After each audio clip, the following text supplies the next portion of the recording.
Yo, I'm that Dak shadow in the night, moving swift, vengeance in my veins. Got the streets in a rift, born from the pain. Life cut me deep like a blade. Now I'm hunting down the snakes that made my world fade. No cape, no mask, just fury in my soul. Superpowered outlaw, taking back control.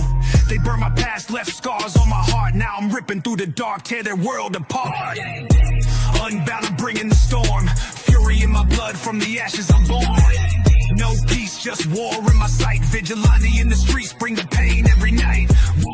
Unbound fury, I'm the one they fear.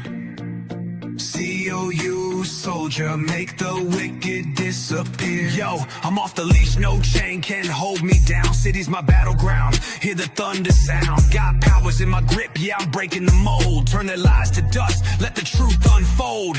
They took my life, thought they buried my name. Now I'm rising like a phoenix, spitting hell's flame. No mercy, no tears, just a fist to the dome. Make dags on the prowl, this world is my home.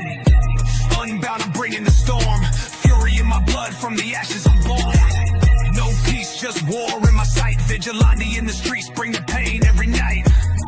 Unbound fury, I'm the one they fear. C.O.U. soldier, make the wicked disappear. I'm the growl in the dark, the shadow they dread. Got the ghosts of my past screaming in my head. Every step, every strike, yeah, I'm setting it right. Hey, docs, don't sleep, I'm the spark in the fight. No rules, no cage, just... What's going on, everybody? We are back with a new member here, Doc Blaylock. What's going on, Doc? I know you love that intro, so I just have to tell everybody about it. Makes my eye twitch. So for everybody out there that knows, we were helping young Matthew out over here about publishing and all things having to do with campaigning, and we were just talking about Critical Blast, who is part of the madness and has helped a lot of people with their campaigns. And I know Doc knows of them, and I don't know, Doc, have you worked with them at all though, or just Anthony? No, but I have had in-depth conversations with RJ about what he does, and so has Pops. I highly recommend Matthew, write down all the questions you want answers to and just reach out to RJ. He is very generous with his time. He will answer all of your questions. Pops wants to know what the hell you're doing awake at midnight. I was just telling Christian Pops that on the weekends I go back through a whole book as I'm writing it, and I do that once a week editorial eyeball.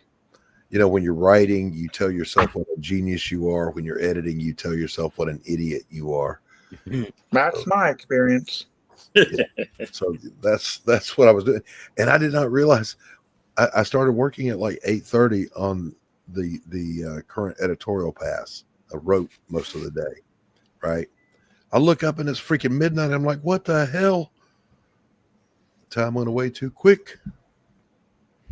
It happens. He's like, oh, that son of a bitch Zaffo's on. Let me go see what's up. You want to hear a killer line? I'm going to share it with you whether you want to hear it or not. Go ahead. Let's see. I get back to the office just in time to collect potluck and cut Dottie loose. Heading home, the rain begins again, pattering down slow but heavy on the old Ford's top.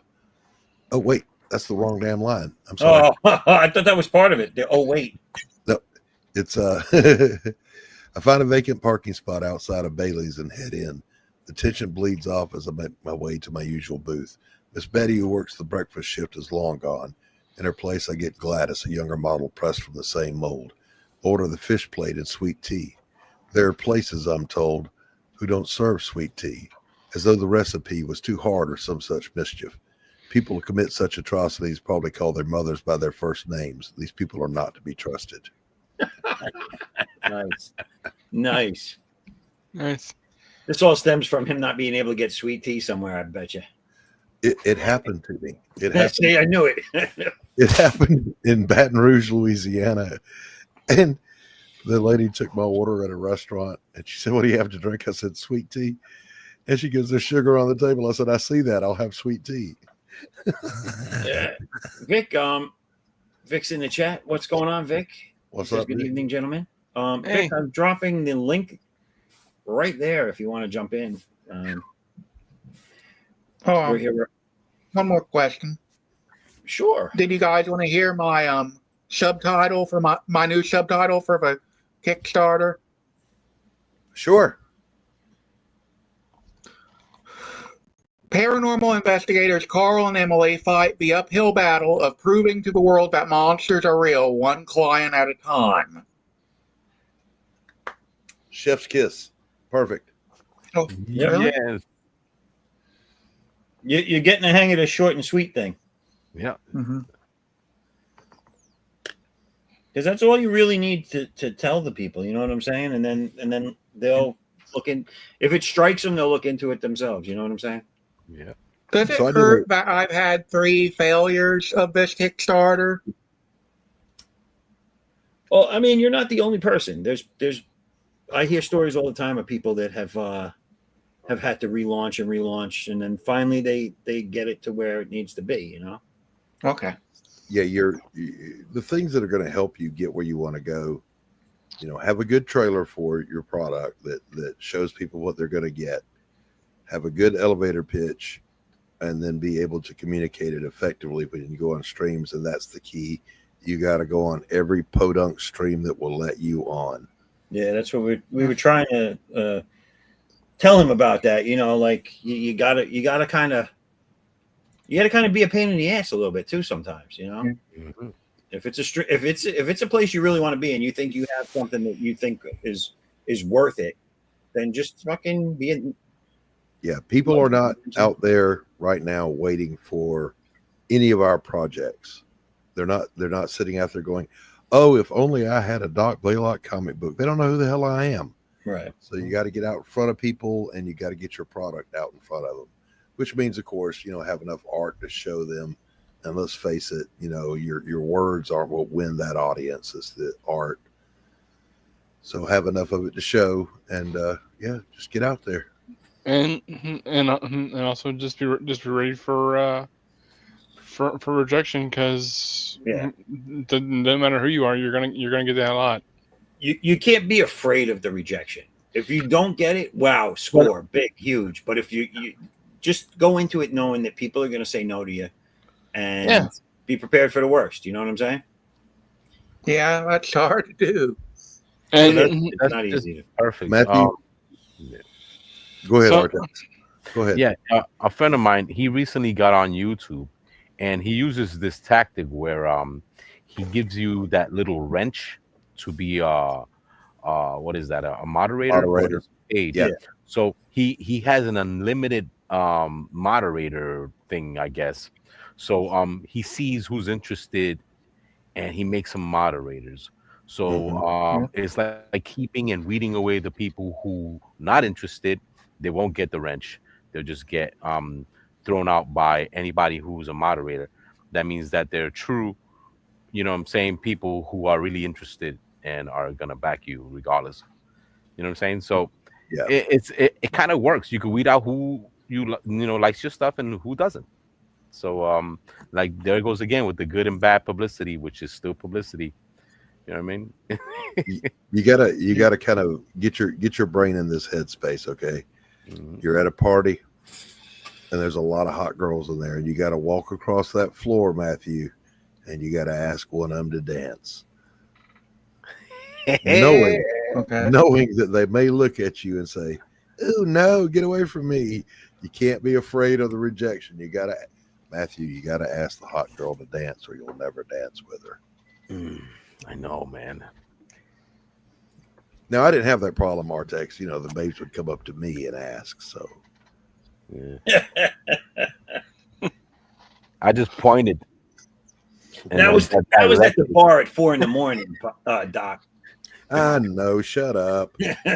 I'm what they call beer goggles, Purdy. that girl that beer goggles, you've Purdy all night finally comes up to you and goes, "All right, let's go." In the eye of the beer holder. I want to bring this up real quick before we forget about it. But towards the end of the last stream, Stephen B had found the action figure that was made to look like for Turbo Man from Jingle All the Way, the Arnold Schwarzenegger Christmas movie. Yeah, and this is what he found. Look at that. So this isn't the actual. So this isn't the actual toy, but this was a rendition of the toy that was being sold in the stores when they were trying to promote when they're trying to promote the movie. Okay. All right. This is a big toy, right? How many inches is It's about 13 inches. Yeah, I figured that. But hold on, I have. All right, so here's the remake, and here's what someone else found. That's nice. Somebody that did was alterations. that was supposedly the actual toy. Is that trans Turbo Man? I mean, look at the look. I don't know. Look at those cheekbones. I wasn't gonna say it. I wasn't gonna say it. Hey. You know what? I like the feet on the bad one. On the the poorly detailed one, the feet look kind of better, I think. He's a little pink. His voice activation is you can count on me. Oh no. Yeah, those legs, the crotch area. Look, they gave him the little love handles with a belt. yeah. Oh, that's the belt. Yeah, that's the belt. I thought those were the Never heard of Turbo Man. This this was supposed to be the actual toy. I think they did not give, or someone found it and just kind of remade it. Oh, he's 14 inches. Look at that deluxe 14-inch edition. Yeah. Wow, I know some girls back in high school that would have loved them. Easy killer, easy. It feels like he's giving birth in every thrust. So they actually marketed the toy after the movie because they actually made the toy. And because why? Can you imagine the mind behind it? Everybody say it with me. Merchandising. Merchandising, yes. Merchandising. Can you now think about the geniuses involved with this movie? You're making a movie about a toy, and you don't think to merchandise until after the fact? Right. What a bunch of idiots. The thing is, they sold this toy right here. I'm not sure if you can see my cursor. Yeah, I could see it. They sold this toy right here. I don't know anything about this one. This one. That one's very pink. No, it's very pink. The face sculpt parade rendition. The face sculpt is absolutely horrible. I'm getting kicked off of social media. That's the pride. That's the Pride Month version. Comes with a detachable penis.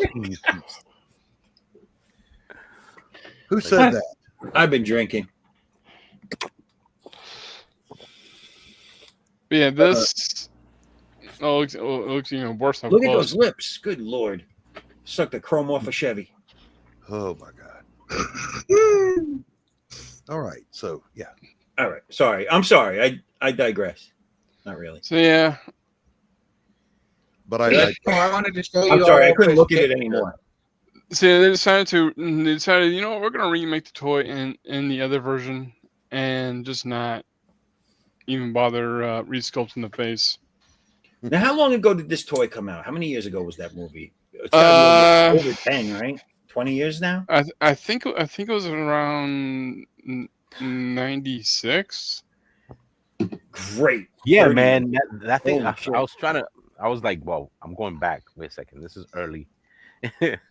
That's 30 years old already? Yeah. Let me look it up real quick.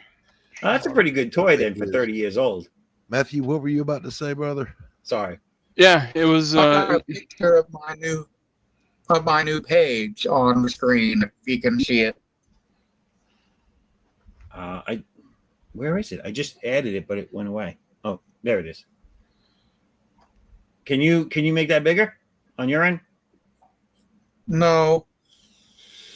All right. If I try, it'll just get smaller. I'm doing it through Facebook. There you go. Sorry. That's a good page. I like that. Okay. See, I like the lighting. I just like the drama in the lighting that they're using. Yeah. That's good. Okay. What was I gonna say? How hard is fulfillment if you already have a printer that in your local area? It's a pain in the ass. It's not hard. You have it's to get all the addresses, and you have to package everything yourself, and you have to bring it to the post office and ship it out. Oh, yeah. So it's a pain in the ass Okay. in that sense. You have to order all the It's- packing supplies you need. You have to create the labels or pay for the labels. You have to pay for the shipping. You have to pay for the insurance on the shipping. We lost our text again. Damn it. So it's a process. Talk. And the more you have to do, like the more people that back your book, the more of that you have to do. So if you're getting like, okay. I would say if you're getting 50 and above, you need to have someone else do it if you want it to go seamlessly, because it also gets confusing because each person you send to is getting something different. Yeah. Not all of them, but there's going to be a lot of people that are getting the book and the cards, or just the book, or 3 books, or the book and the glossy cover, and these are all different things. You got to keep it all Right. focused. You got to make sure the right person's getting the right shit. You gotta make sure you gotta print out a whole list and figure out who ordered what. I still do my own, and I think going into the next campaign, I might not.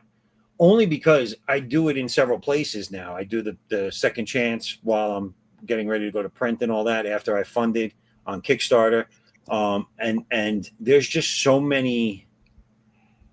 Like, I'm not getting that many people. I'm getting like literally going between 30 and 40 people overall that I'm shipping out to. So I'm still under 50, but it's like everybody's getting something different. You know what I'm saying?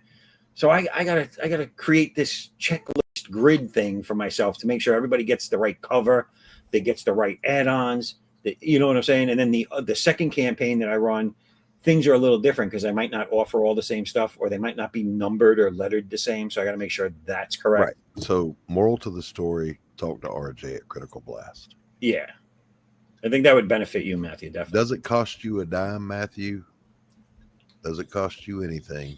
And they are professionals. Okay. I was wanting to get this to Image at some point. Will that be impossible? You were trying Get to do with- what? Who now? Get with Image. You got to pitch it Yeah. to them. Oh, yeah, I brother. know. Yeah, I mean, good luck with Yeah. Good luck with that. So here's my story with Image. that. I think I told this to Doc one time. Uh-huh. So before I made my first book, which was Crypts and Legends,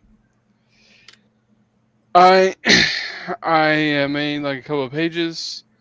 I sent them to Image in an email with the synopsis so they can get an idea of what the story is and the idea of what the artwork is going to be. They sent a rejection letter to me, and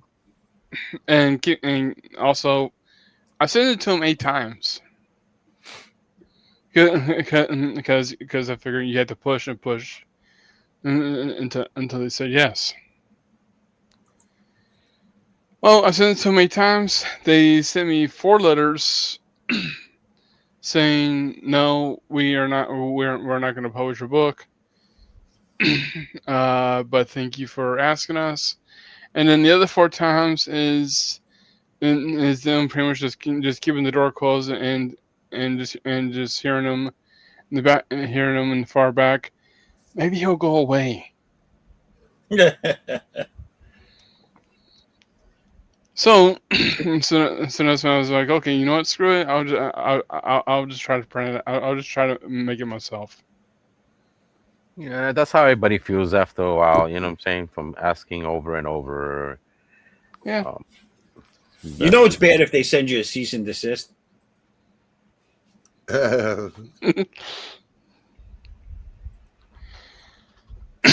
They sent me a rejection letter 4 times, and just goes to me on the other 4. Yeah, I mean, they have a good idea of the stuff they want. I did say that your stuff reminds me of a lot of stuff Image puts out in that space, in that genre, the mystery type things. They have a lot of stuff that they do publish that looks like your stuff would fit in, at least what I see on the news, on the comic book shelves. So it wouldn't hurt for you to send it to them, but you're going to need the book completed. They might even want to see the whole like story arc, or maybe like a couple of issues completed before they, even if they liked it, before they would pick it up. Because I was going to do it after I got my 4th issue done. Yeah, that. I would recommend not doing it till you get to that part. That way, you have a big body of work to show them. And yeah, I mean, I don't know. You can offer it up. You can offer it up as a trade too. What? You could offer it up as, like, tell them you want to print it. Can we print this as a trade? Like, yeah, that's how my question. Would partnering with Critical Blast hurt my chances at Image? No. Okay. I don't think so. Okay. No, the only thing they would care about is that as long as you're not in contract with someone else for rights and shit like that. Can I keep the rights to my characters through Critical Blast? Yep. Okay. Yeah, I think so. Yes, you do. Yeah, they're not a publisher in the same sense as like Image is, I don't think, right? They're not structured the same way. Well, Image also has the rule that whatever they publish, they don't keep. Right. Yeah, it's creator owned, but yeah, I mean, I get the appeal of Image, Marvel, DC. It's like, yeah, I made it big. Okay, fair enough. Make it big on your own. I'm not interested in Marvel or DC right now. Well, I mean, okay. He was just using those as examples. Oh, okay. But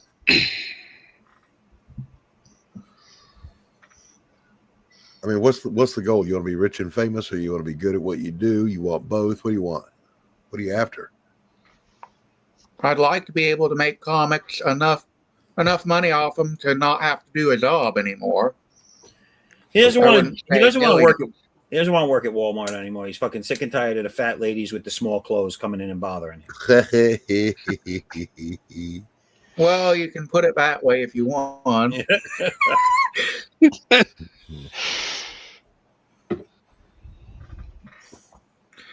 But yeah, I'd like to be able to self-sustain this without having to have a side job. But as far as millions of dollars, I know that probably won't happen.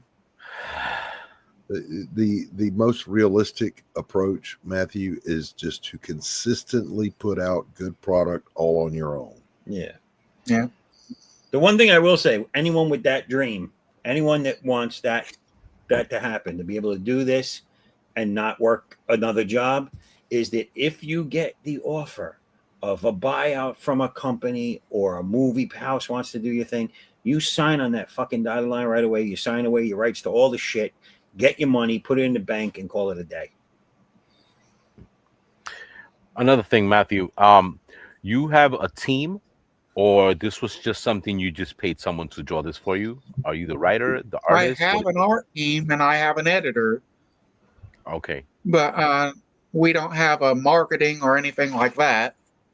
He is the writer. If that's what this is all his creation. Yes, he's just the writer, but he also has to pay his artists. Yeah. Right. Like, see, Matthew, that's where we differ, because I do everything except the coloring. I pay a colorist, but that's not the biggest nut you have. You know what I'm saying? Like, if I had to pay an artist to do this or a writer to do this, I would need to make more money, and I probably wouldn't be here. I probably wouldn't be doing this, because I don't make that money off the campaigns to be able to pay those people what they would be charging. So luckily for me, I'm able to do most of the legwork. Yeah, I mean, to get quality art, you got to pay a penciler about $200 a page. Colorist is another $100 a page. Letterer another $75 a page.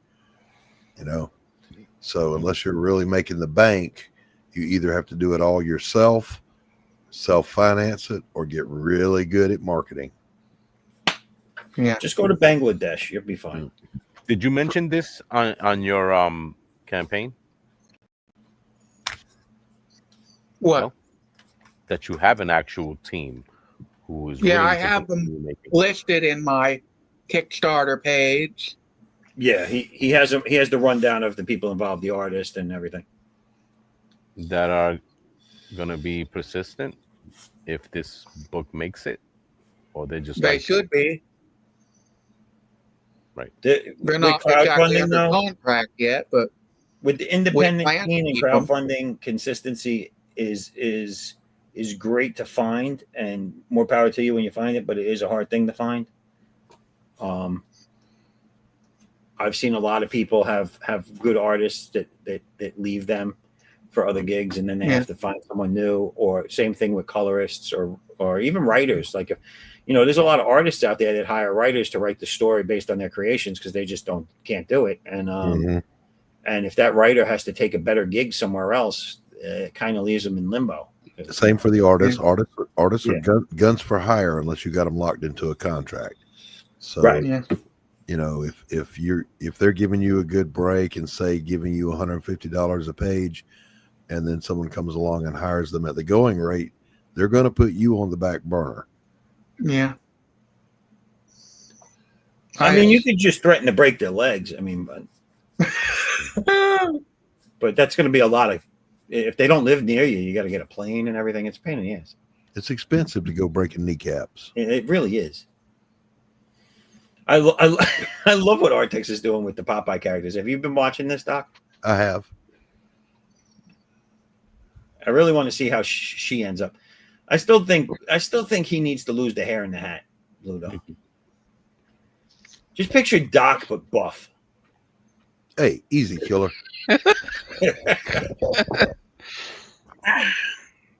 Oh, there you go, Doc buff. There it is. Oh, Doc. Yes, sir. You know the page 16 that I've been having trouble with. Well, as I was typing in what I wanted to say, I figured out what that one panel was supposed to be. Okay. I figured it out. Yes, Stephen, and I'm going to admonish you again. Write the script. I will. Promise? I promise. Okay. You write your script, even if you're the penciler and artist, you write it as if you're just the writer, and then you send it to yourself as just the penciler, boys and girls. Yeah. Don't do what I do, because it's not for everybody. So for me, I am the writer, I am the artist, the colorist, everything except for the editor and the publisher. Yep, I even make my own food.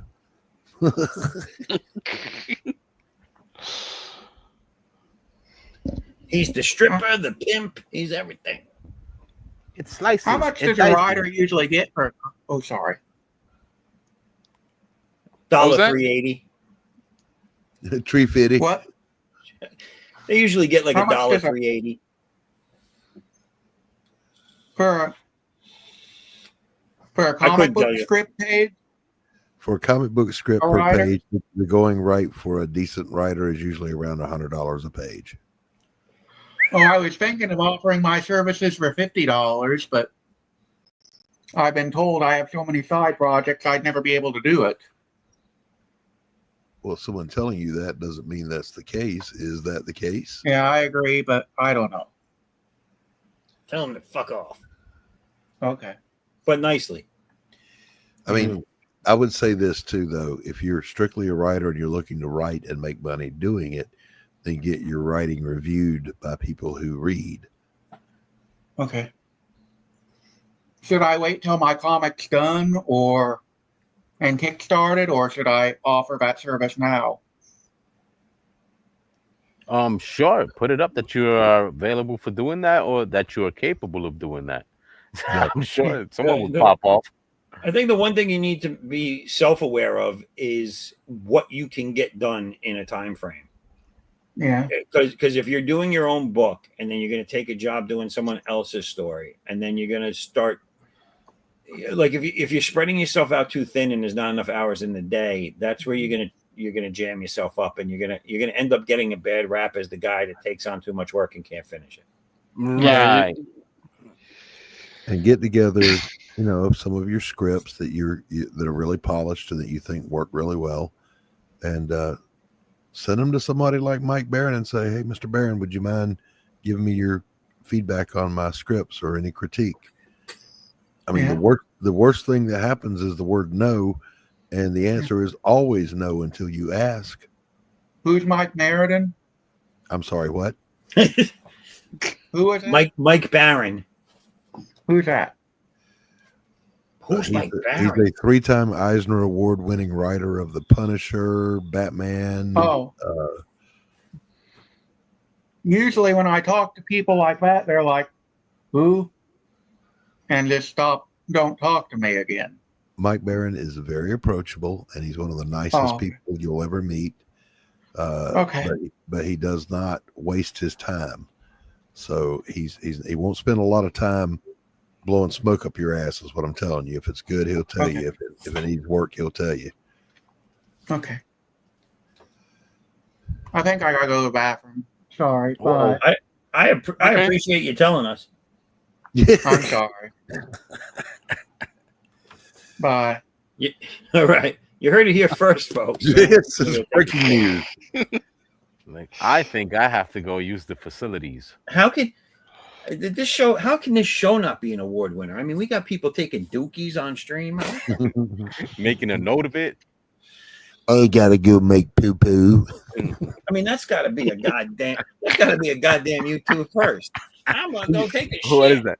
AFK, everyone. AFK. What is that? What is that? Matthew, if you can still hear us, we're just fucking around, dude. I make it a point to broadcast my bowel movements when I'm live streaming. Hey, boys and girls, I need you guys to just kind of chill for a minute. I gotta go take a shit. I'll be back. Don't take all of them. The last time I went, I was like filling around the bowl and didn't feel nutty. What kind of place is this? They're fresh out of shit. I'm gonna go. So you guys check it out. Check it out. What are we checking? I stumbled across a YouTube reel that had a clip out of a movie that I'd never seen before with Ben Kingsley in it, right? And it looked just charming and endearing, so I went and watched it. It's called Jules, Jules, Jules. Let me guess, it wasn't charming and endearing? Oh, it was absolutely that. And it was, if you picture E.T., but with geriatrics instead of kids. Oh, shit. It was wonderful. Geriatrics instead of kids. Yeah, and I'm like, why have I never heard of this movie before? It was really good. Yeah. It's not like a Twilight Zone? No, it was a movie. Really? Oh, were you sharing something about it or no? No. Oh, okay. It's just a feel-good movie. And what's it called again? Jules, Jules, like Jules Verne. Yeah. You said it's like E.T., but with geriatrics? Yes, indeedy, sir. With old people instead of kids. Is it a new movie or an old one? It's fairly recent. Okay. What company did the special effects? Oh, hell, I don't know. Yeah. Like, you can do special effects as good as Star Wars on your phone today, can't you? Yeah. I mean, you just name it with any company like nowadays you can make a movie with your phone. That's what I'm saying. Right. But yeah, it was really good. This alien never talks, though. No, Elliot. There's none of that. None of it. None of it. I'll be right here. He just points his fingers and fucking people's colostomy bags explode. Metamucil. Metamucil. That's not supposed to happen. I give you colon screening. Listen, don't underestimate the value of a little dab of Metamucil. Just saying. One day you'll know. Just saying. That stuff's right valuable as you get older, fellas. Oh, they'd be trading cigarettes for that shit in a nursing home. They'd be hustling. And if you got the orange, flavored Metamucil, you in. Swole, I gotta tell you, ain't nothing solid fell out of my ass in a month. I got to need some Metamucil. Hey, don't say that out loud. Don't say that out loud around these parts. Ain't nothing solid fall out of my rectum in months. That includes you, Saul. What the hell's going on? What the hell happened? Anyway, I got that Mewtwo, y'all. You know what? What's up? Off that note, I'm gonna have to hop off. Oh, no. It's getting late. He's got to take a poo poo. Don't yeah, he's like, I ain't gonna announce taking a shit. I've seen how that goes. I'm gonna put one in. I've seen how that panned out for Matthew. You're gonna go take one. I'm gonna put one in. Come on. All right, Stephen B. Good to see you, pal. Yeah, Matthew. Thank you. I always call him Matthew. I don't know why. Stephen. Why call me Matthew? Thank you for coming. I don't know. We was talking about poo. I don't know. It's just fucking we were talking about poo. we were talking about poo. You know, everything went left. And then it came out. Shut up. All right, Stephen, man. Thank you for coming by. I appreciate it, dude. You're always welcome. Thank you. And awesome avatar again. I like that. Thank you. Yeah, it only took me like 18 minutes. Stephen, nice. Stephen, you haven't seen it, Pop? I'm fucking everybody's name up. Listen, kitten. Hey, Stephen, as your editor, change his hat to the same color red as the letters on his shirt. Gotcha.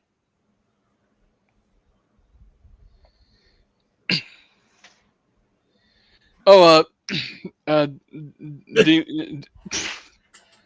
you dancing for? Wait, how's that go? All right, we got to clip that for the outro. Someone did. I forget who it is, but someone's got a clip of me doing that, and they use it. Fuckers. Yeah, fucker. Hey, I still gotta go back and quote that expression you made on my show. Doc, is that your character poster size behind you? Yeah. Yes, it is. That is a tapestry. Is so it? They're 24 by 36. They're just like a poster, but they're never going to tear or fray because they're made out of satin. That's cool. Is it almost from here too? It looks like it's like what is that? Like a hologram almost. Like, you know what I'm saying? Like it's black light reactive. Okay. Yeah. That's cool. Before I go, do you mind if I do a shameless plug? No, go ahead. We let everybody shameless plug. All right. My plugs have shame, thank you. Yeah, we'll give you the plug. So if you don't know who I am, my name is Stephen B. I am the founder of Bullcat Studios and the writer and everything on Christian Legends and other properties that will be coming out eventually. If you want to see any of my stuff, check out the Saturday night 8 p.m. draw stream on the Madness, and also check out my channel where I do random draw streams, mostly on Fridays, and random videos. And also And also go check out Darkiv's site where you can sign up for Billy's last is the Bad Moon where I'm the artist. All right, and that's it. And don't forget to tip your waitress. That too. They need to eat too. All right, later. All right, man. Good shit. Good shit. Stephen B, take care, pal. Yeah. I will, and I promise I will finish the script this time. All right, good man. Good man. All right. Later. Later, man. Later, pal. Does anyone know Biohazard Ivy? Biohazard Ivy. Good day, fine sirs. Good day to you, Bio. Howdy. How y'all are? It's Ivy 8 over on Twitch. Good to see you, pal. Oh, got my back. Nice. It's nice to have people from Twitch come over here that aren't just the bot advertisements. Oh, it's just Ivy. Just Ivy. Just Ivy. All right. Yeah, where is speaking of bots, what's her name? Akers. She came on Thursday and she threw in like one chat and she said good stream and then she was out and I was like, all right. Do we still have Edwin here? Yeah, man. I had a little issue with my internet. I just came right back on. Right. Yeah, you got a connectivity issue. You're roboting a little bit. A little bit, yeah. How about now? Is it better? Yeah, that sounds good. Your cough came through loud and clear. All right. I'm alive. Oh, God, you guys sound awesome. How are you? We're all right. Well, I'm all right. The two of them sound like they're dying. I know, right? You all right there? So we were talking about Stephen B, thank you again. And you have a good night as well, sir. And like I said, you're welcome back anytime you want to come on. I'll keep dropping you links to this show and the Thursday one. And if you want to come on, come on. You sound your PC hand. What? He's saying hamster Artex, your hamster that's running your PC needs some coffee. Oh. See, I speak internet. You speak drunkenese. You're welcome, sir. All right, so check it out. Check it out, Christian. I'm checking. I've checked out hours ago, Doc. 2 of the titles of 2 of my books. I'm working on 4 novels. 2 of them I did a title search and they came back used in Yonkie. So originally there was one that was called Blood on the Bricks, and then there was another one called The Long Way Down. Both of those have been used, right? And I want fresh virgin soil, right? So I came up with Play a Deadly Game is the next one after the one I'm writing right now. Okay. And the one after that is called Sufficient is the Evil. Sufficiently evil? No, Sufficient is the Evil. Oh. It's from Matthew 6:34. I think that's a little too highbrow. Nope, I think you're wrong. Well, now I can see how these Anthony conversations go. Yes, that's exactly how they go. I don't care what you think. I hear what you're saying. I just wanted to inform you that you are wrong. Do you want to know what I think? No, I would have asked you. Sufficient is the evil. Everyone kind of knows that's a biblical line, right? Well, if you're biblical. Well, there's a kind of a large population of people that I'm quasi have read the book. Like I believe in the Lord and Jesus, but I just don't know the Bible verses by heart. Yep. So anyway, I did a title search on those 2 and they came back clean. So I'm like, all right, good. I like the first one.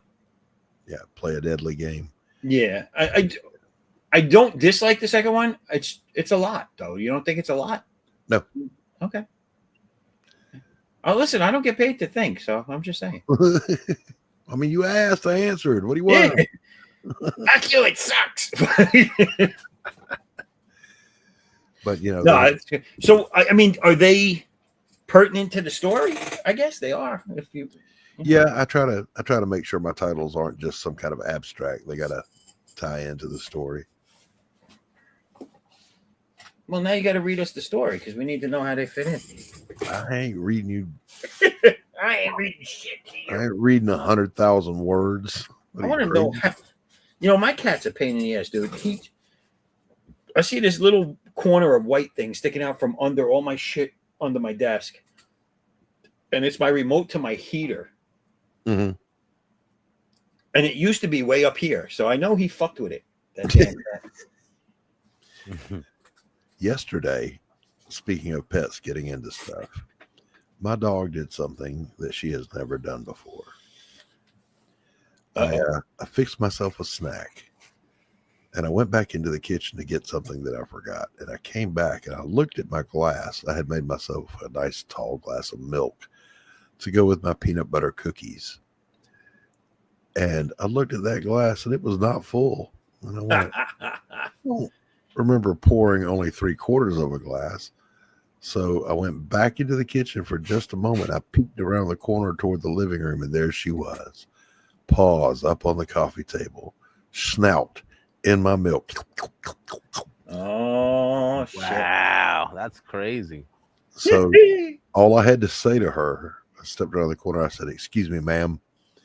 That dog rolled over on her back like, "Oh, dear God, please don't kill me." Yeah. And mind you, I've never raised a hand to this dog, so there's no... What that was said for legal purposes, I know. But no. 100% true. What how old is the dog? She's 3. Oh, So she's still Ivy, all 3 of us are comic book creators. All 3 of us on the panel right now are artists. Yes. I also write. Christian also writes his books. Artex, do you write yours? Yeah, I usually freestyle them because they're just vivid stories in my head. So I just continue with what I know. Mm-hmm. And then we independently market them through crowdfunding. Yeah. So that's kind of what we're about. That's the quick and short of it all, and great summary. And I stream without pants. No, I have pants on. Who was that? Was it Chevy Chase that said, "I'm Chevy Chase and I'm not wearing pants"? Yes. Well, that was on the news thing, right? Yeah. I'm Chevy Chase and I'm not wearing any pants. His other one was, "I'm Chevy Chase and you're not." And you know, back then, half those things came out because they didn't know what else to say. They just came right out of their face with it. Ad-libbing hard. Yeah. The news thing has always been good for the ad-libbing, no matter who was on it. And I love watching them get the other comedian to break character. It's great. I think the best news guy they ever had was Dennis Miller. I like that. He was really good. Which guy? Dennis Miller. Oh, yeah. And the other guy, the one that talks like this, what was his name? Norm Macdonald. Yeah, Norm Macdonald was really good too. He was great at it, and then they fired him because they just didn't like his politics. Yeah, they didn't like the cut of his jib. But he was funny. He was great. He had such a good dry, like fucking dry as hell humor. Yeah, he always looked like that one uncle you've got that's telling you the dirty stories right in front of your parents. Yeah. Well, I've listened to him tell a joke that basically the people interviewing him or in the room with him, he's making fun of them, and they just don't get it because it's so dry, and it's kind of like they're thinking too hard, so it's above their heads. It's like, oh, that's great. He just shot you all down and you all laughed, or you all were like, oh, yeah, I agree with you. And it's like, yeah, he just made fun of you, you idiot.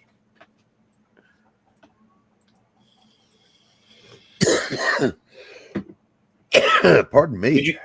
Did you see the, I don't know if you were on or if I showed it when you were on last, the promo for the future, something coming up in the future in my universe. Doc, did you see that? It's an ad I put together. It's going to be in the back of this book. I didn't. I was reading Ivy's comment, so I missed what you were saying. Oh, Ivy, Ivy says he's mainly into calligraphy, trying to learn how to add flowers in it, but finding good black paper for ink not always easy. Black paper. Are you saying you're doing calligraphy on white ink on black paper? That's what I'm getting from it.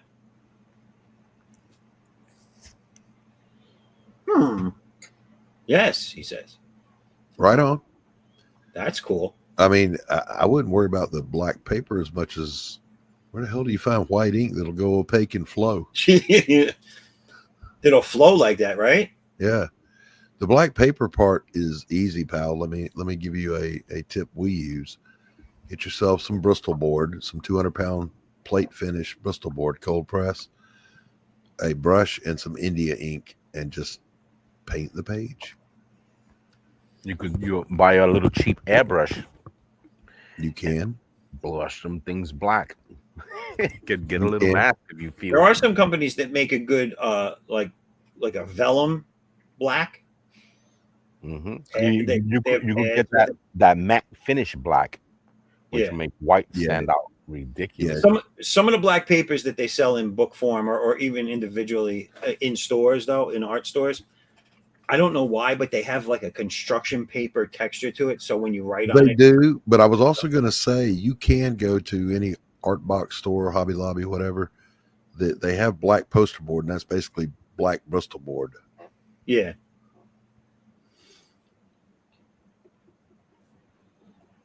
But yeah, I mean, I'm also a fine art painter, and the only white I know is titanium white paint, which is awesome.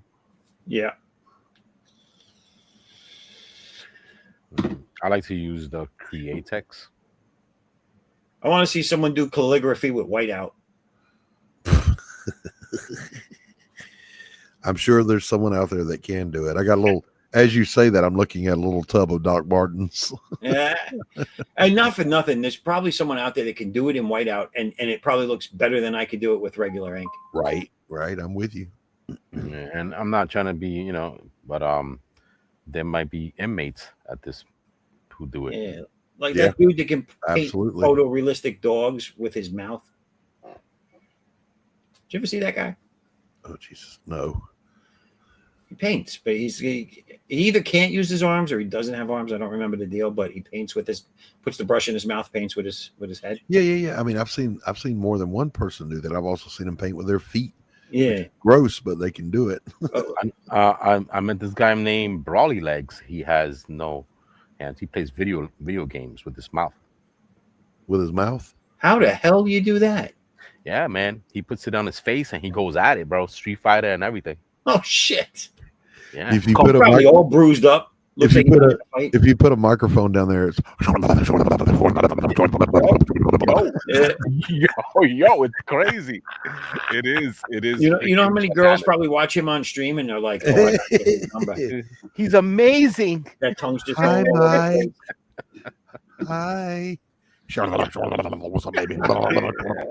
Oh, now I know who he is. Oh, now I know who he is. Up, down, A, B, A, B. I remember that guy. His name is Brawly Legs. Look him up. Brawly Legs. Yeah.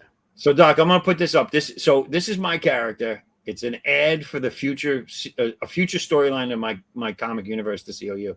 And Edwin here did the title. He did the lettering for the character's name. So here it is. Yes. Boom, boom, boom, boom, boom, boom, boom, boom, boom, boom. That looks.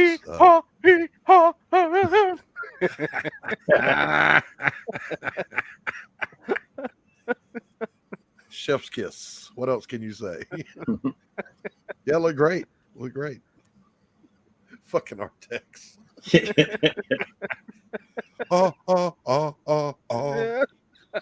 Oh wait. You need that. You need that as the intro when that comes up. You gotta get that. So Ivy's saying he uses Winsor and Newton calligraphy ink white. Yeah, and then on white paper he uses violet because the black one is too thin for him. All right, right on. Right.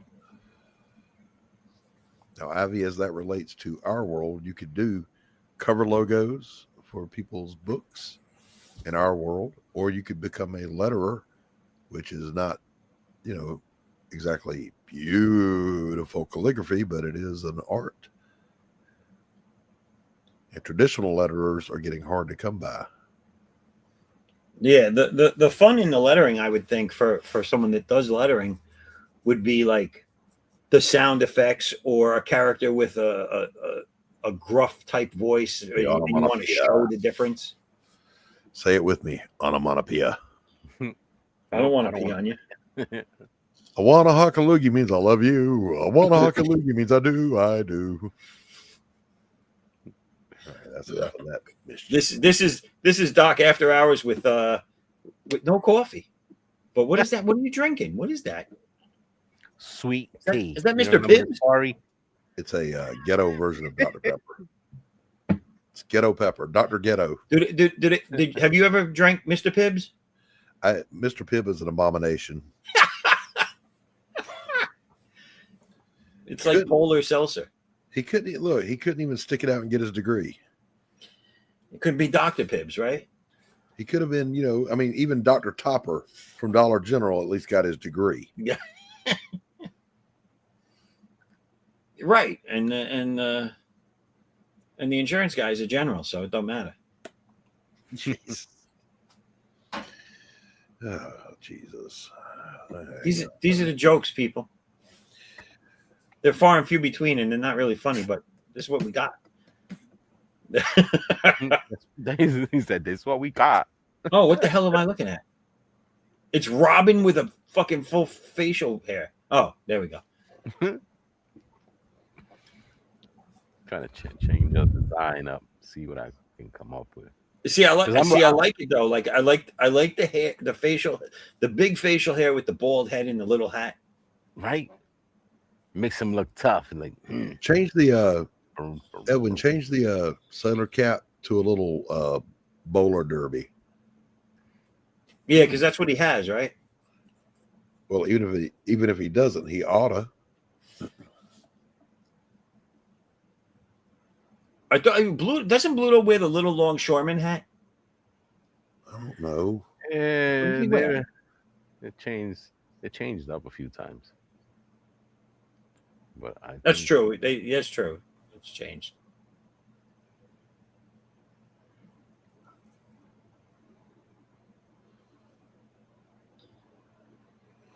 Everybody in the chat, I'd be remiss if I didn't say like, share, and subscribe. And then hit the bell. I don't know what the bell does, but hit it anyway. It's there. You can hit it. It's way past my bedtime. Way past my bedtime. Yeah. That looked like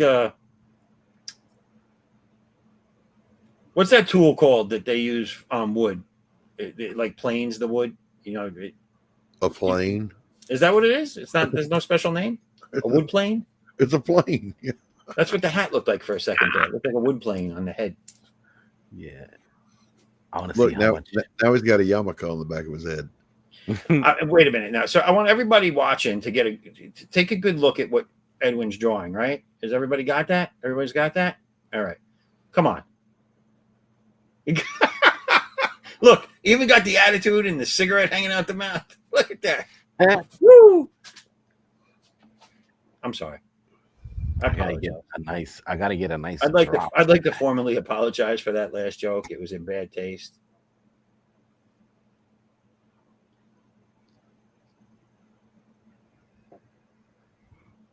Now he's wearing a pizza pie. Mm-hmm. I want to get it just right.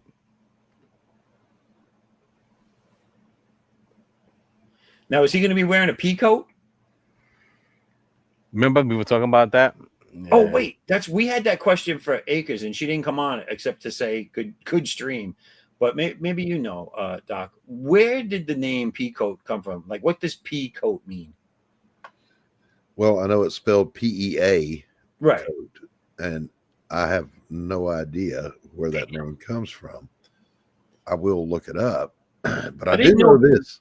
I didn't know if it meant something like the reason it got its name being called a peacoat, because I can't for the life of me guess why.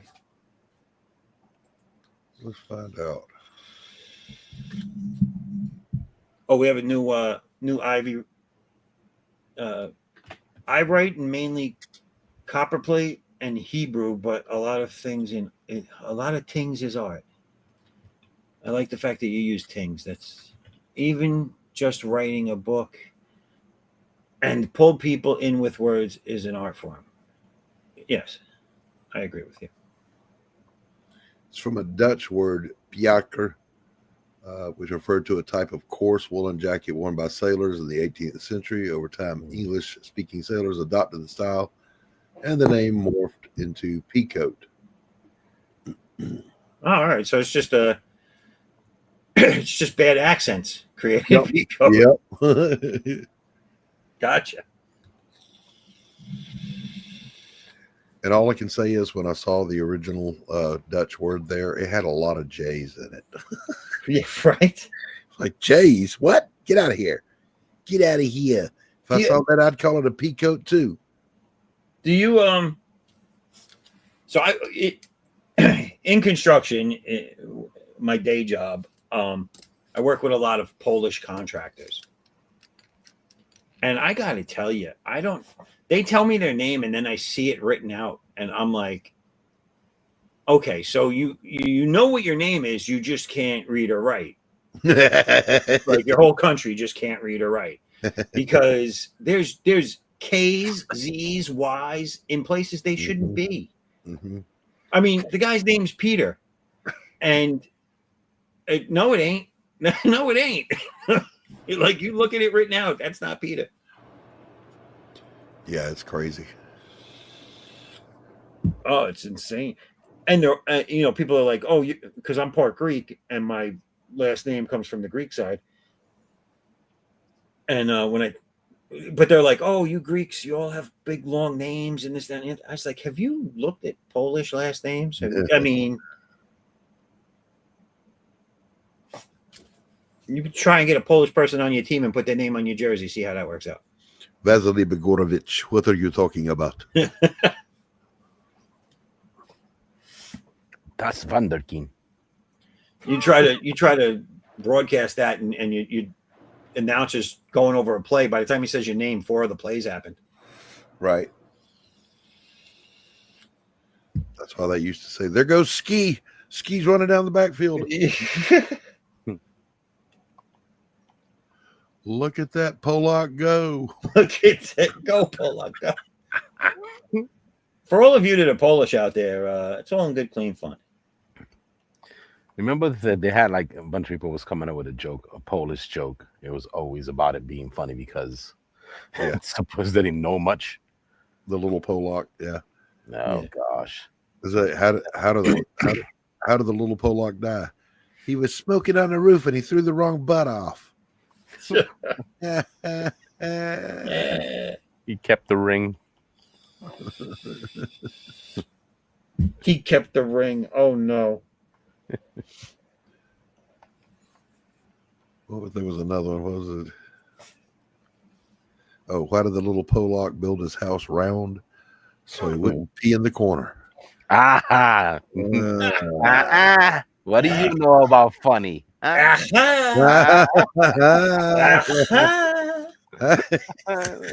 was the best. What do you know from funny, you bastard? You know, Kunta, upstairs. Kunta. Yeah.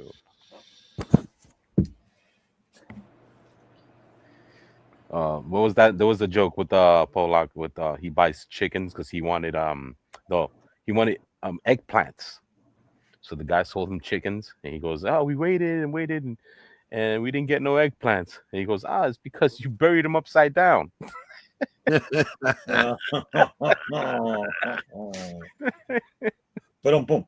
Yeah, get out of here. No, really, get out of here. Get out of here. He goes, what do you mean? Think it over.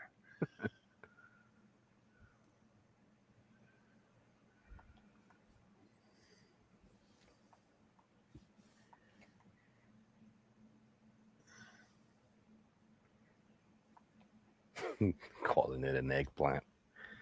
We planted them upside down. Mhm. That's Everybody knows. Everybody knows the right way to plant a chicken.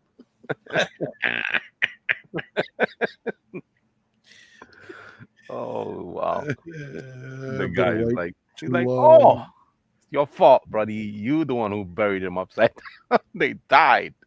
the, the one, Like, the one how thing else that there was Doc's, the one thing that Doc is realizing is that since he's been going to bed before midnight, he has not been missing anything. Not a damn thing.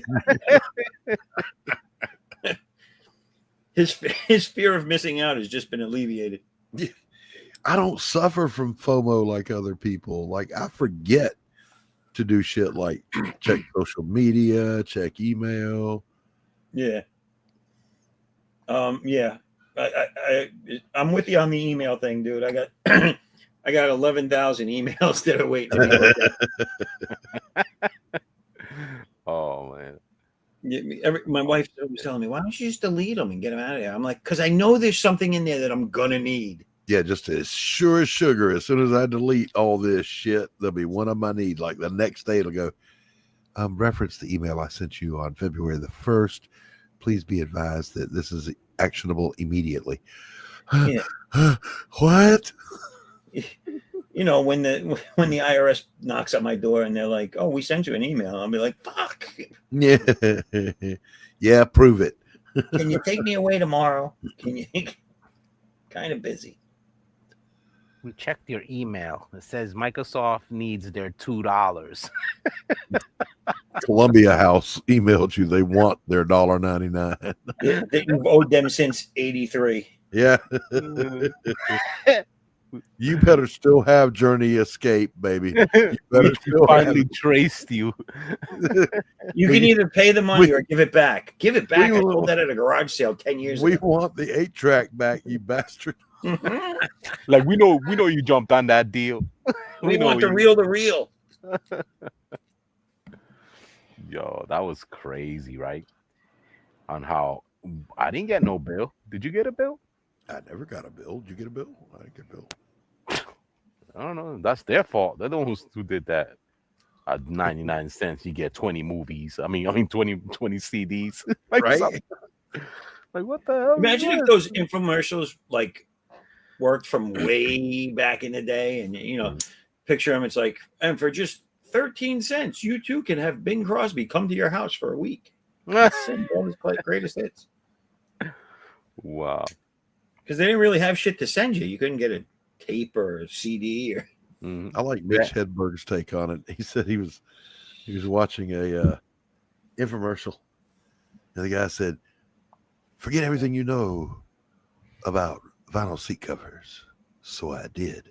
And I didn't know what the hell he was talking about for the next 30 minutes. I like that. And then he said, they tell you can get this for 4 easy payments of $29.99. And I'm like, fuck that. I want 3 easy payments and 1 fucked up payment. That last payment has got to be a wampum. I want 3 easy payments and 1 fucked up payment. Wampum. That dude was a genius. What if Bigfoot's just blurry? What? I missed you. What did you say? I didn't hear it. He said, and I quote, "What if Bigfoot's just blurry?" Oh, that's what I figured you said. I was like, wait. Yeah. The pictures are actually. But seriously, though, what if he is? He said, that's even more frightening because that means there's a giant out of focus monster walking through the woods. Out of focus monster. You're sitting there rubbing your eyes and you can't see him. Yeah, crazy. Apparently, never know ducks that eat for thing free at Subway. They want us to stop thinking about shit like that. That's why they gave us those AI videos. He said, like, no, we don't know if it's real or not. He said, I was sitting in the park and this duck was looking at me like I should give him some food, but I didn't have anything. So I went in Subways to get some bread.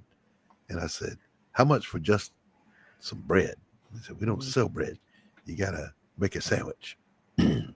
All right. How much for a sandwich with just some lettuce on it? That'd be $5.99. $5.99. All I'm going to do is feed it to the duck. Oh, well, here, you can have it for free. Apparently, ducks eat for free at Subway. What the fuck? That's wonderful to know. Yeah, and I'm not doing him justice, of course. Look up Mitch Hedberg. You'll laugh your ass off. He's hysterical. Yeah, I tell you, the one thing I'll give social media credit for is they've introduced me to some funny fucking comedians. Mm-hmm. Yeah, I never would have known this. I don't know his name, but lately I've been getting like, clips in my stream of he's like an English guy. Mm-hmm. He's always dressed in like a suit, real done up nice. You know what I'm saying? Like just all proper. But he has, oh my God, he has some funny shit. And a lot of it's talking about like double meanings of words he goes over, and it's just hysterical, dude. And then he talks about he had this one about how certain not languages, but certain I don't know, certain places they don't pronounce certain letters. Mm-hmm. And he's like, well, picture them doing this, and he just goes through this whole skit, and it's just fucking hysterical, dude. I'll tell you another good one to look up is look up Chris Porter, Ugly and Angry. The whole thing is on YouTube, but it's in segments. Okay. I mean, dude, he made me laugh out loud, like rib hurting laugh.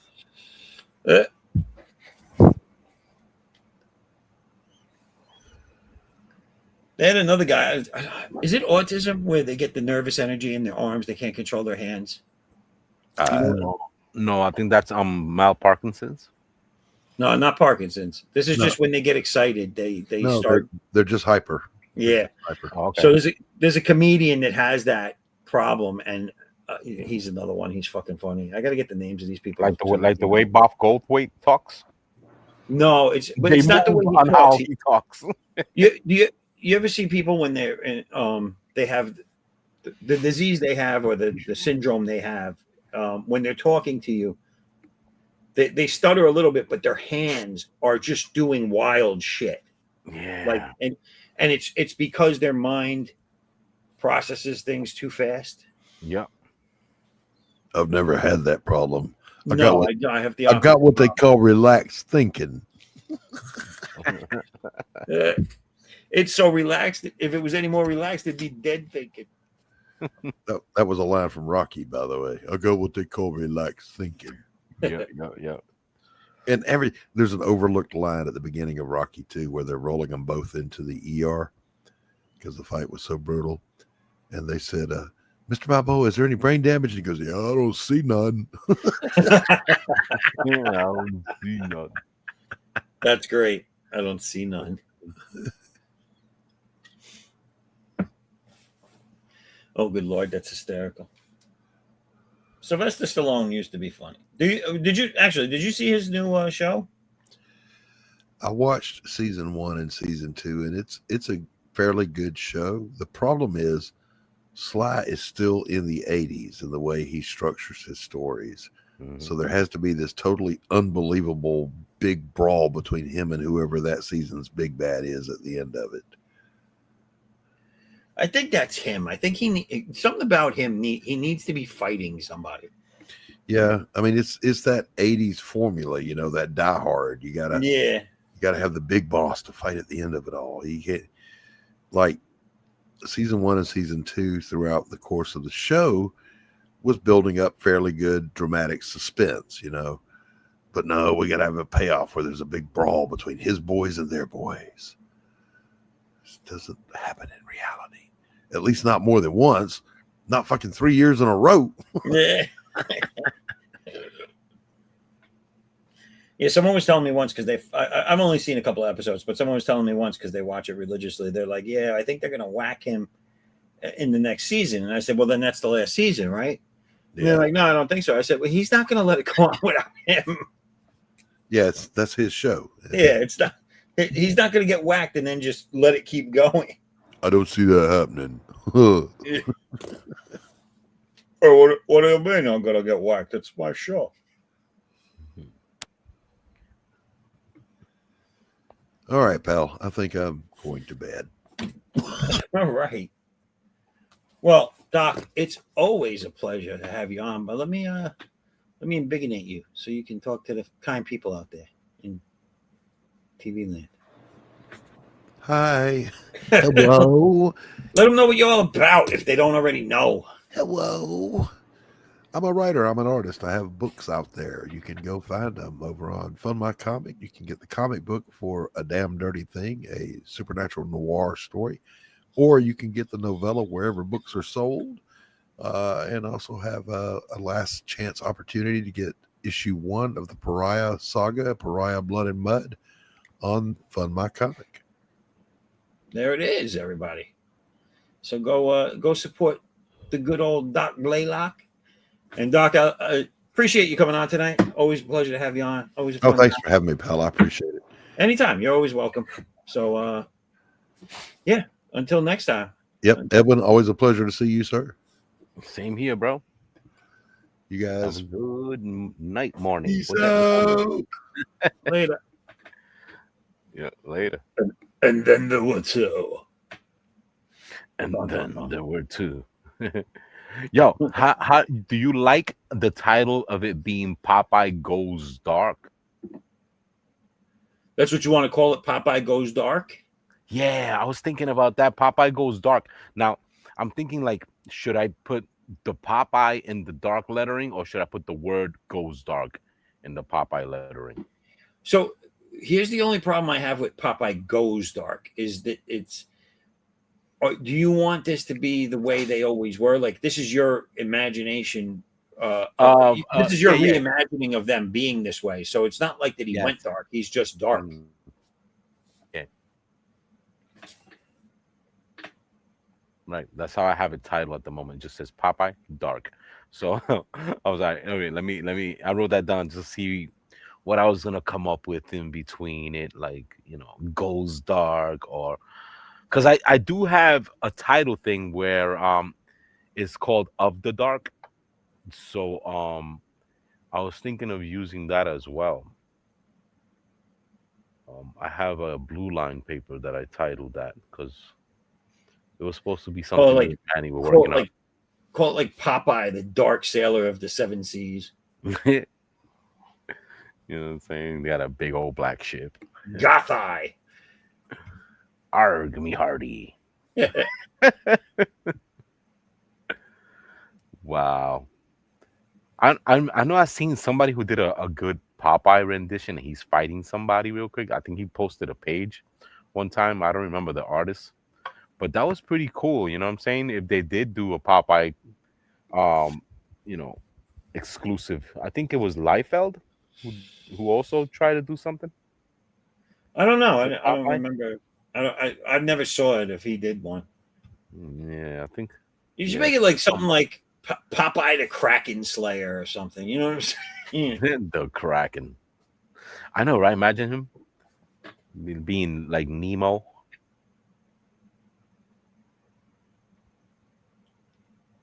Nemo was pretty cool. Dark Tales of Popeye the Sailor Man. Tales of Dark Water. The pronunciation of W. Water.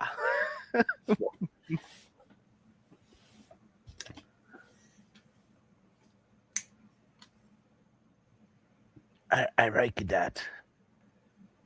Yeah. You know what I'm saying? It's different. I like coming up with mixtures of shit, or try to make something different from what's new, because there's nothing new under the sun anymore. If there is, it's jumble of shit. I like the dark Popeye thing. I think that works. I think that's cool. It's kind of different. I don't know. I would read it. I would buy it. You know what I'm saying? Yeah, something weird to think of. I wonder if anybody, bumped into that idea yet. That's why it's crazy sometimes to be, throwing stuff into the stratosphere. You can put you could do a book like this, right? And then the title could just be "I Am What I Am," Right. and that can go in any direction. Right. You know, He is what he is.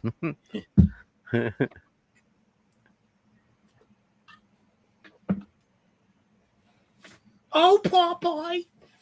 For he's a jolly good fellow. I still want to see your when you get around to doing it. I want to see your what's his name? The hamburger guy.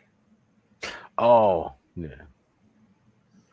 I'll gladly pay you Tuesday for a hamburger today. Right. What's his You name change again? his whole attitude and be like, I ain't paying for shit, bitch. Like really make him a scam artist. Like, where's my hamburger? And you, okay, that's $3.50. I ain't paying for shit, bitch. After he eat it, right? Right. In your face, like, Yo, he used to get a plate of those burgers too. He wasn't even asking for one or two. He was asking for a whole plate of them shits. Yeah. And he would just pop them in his mouth when they weren't looking at him. Yeah. Like, Oh yeah, if they left him on the counter, there was a couple of episodes like that where he just slid the whole tray down his throat. Boom. Yeah.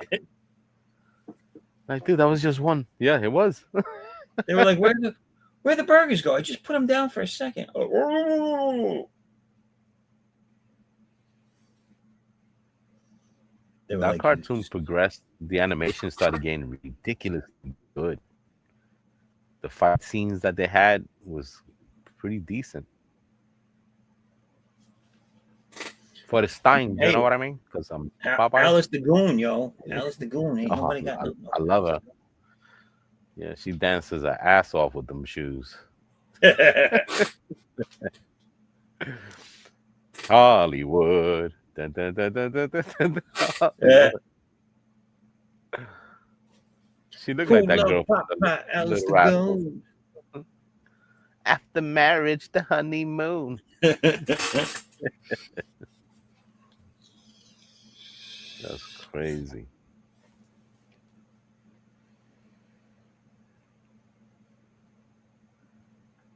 What was his name? I forget what was his name. The hamburger guy. What the fuck?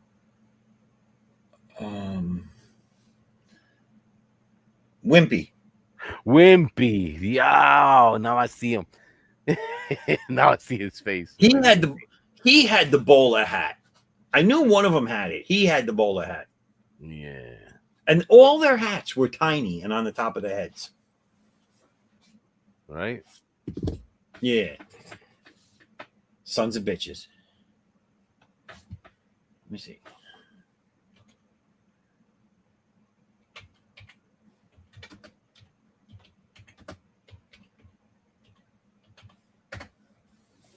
There it is.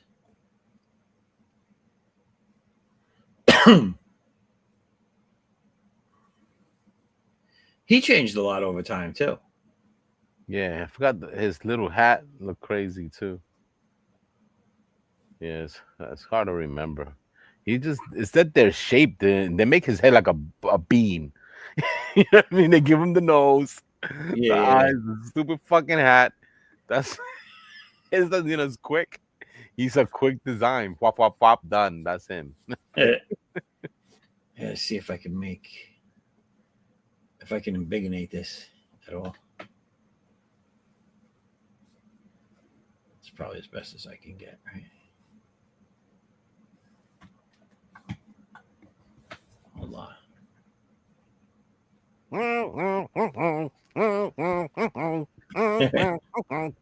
I love Olive the Goon. Remember that? They had him under the spell. Oh, so this is this mofo right here. Hold on. There he is. Yeah, see, man, they see his head. It's like bloom. Look at how he drew his legs. One leg is humongous, and the other one is like not. Yeah, man, it looks like a muscle with a kneecap. They didn't give him a crotch. They didn't connect the crotch line. Yo, if you look at his legs, it looked like they were to be like biceps with elbows. Well, he always has his arms folded behind him, so I guess that is supposed to be his elbows. No, the legs, the legs. It looks like actual, Oh yeah, like an elbow and a bicep bent. yeah. You're right. You're right. This is fucking weird, dude. Oh, have That, you ever seen that in anatomy? That the legs and the arms are very similar on a human. right. That's just crazy. It's crazy. Well, the first time I saw that, I was like, "Holy shit, that's insane." They're very similar. So It's anyway, so that's him. weird how this just like these little circles and it made that. Right? Now nobody can take that design. But that's it. Here we go. Circles. Circles, y'all. Circles. So, you got the circles. And the circle. Joe got that circle on your elbow, knees. You got some elbow knees, motherfucker. So got those circles working, man. Yeah. Third thing. Joe got opposing circles. How can you have opposing circles? What do you mean? They're circles. How can they oppose each other? So you're drawing circles. I'm drawing circles. The whole world is drawing circles. Say hello to my little circle.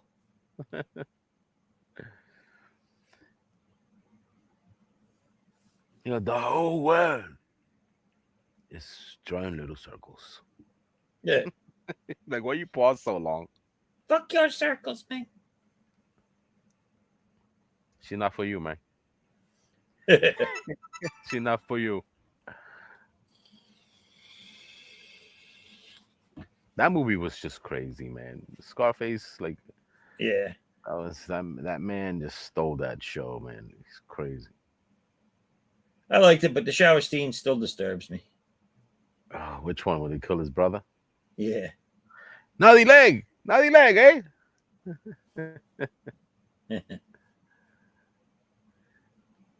What he says, what he tells him, I'm gonna fucking kill you. yeah. He goes, "Ooh, pobrecito." Remember that when he told him, "If you don't come back with the money and all the drugs," wow. He goes, "You get what he says."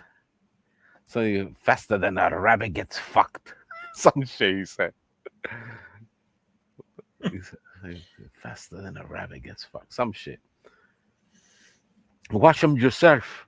He goes, oh, you know you got a lot of work to do. And wash them yourself, man. Okay, so you want to make the big box, hey? The Dominican guy. I gotta watch it again because it's been a long time since I've seen the whole thing from beginning to end. Oh my god, that thing! I gotta watch it again. All the music. I've always been bad with remembering scenes like that, like you know, unless it's something I see a million times. Crush with the yayo, Coco. Crush with the yayo. Yo, that's crazy. They had crazy songs. We were like singing that, thinking it was like, you know, back in the day too, there was a song called White Lines. Everybody singing them thing like it was cool until you found out what they were talking about, and you're like, oh shit, dude, we were singing that? That's messed up. But nah, man, dude, the people back then knew what they were singing. Yeah, but the younger kids didn't, and those songs became hits. Well, we would sing them because our parents kept playing it all over the place. Right. Going like, oh, to shit, my mind. I was like, wait, White Lines? That's about cocaine. Mom, that song's about cocaine. Yeah, that's not what they're saying.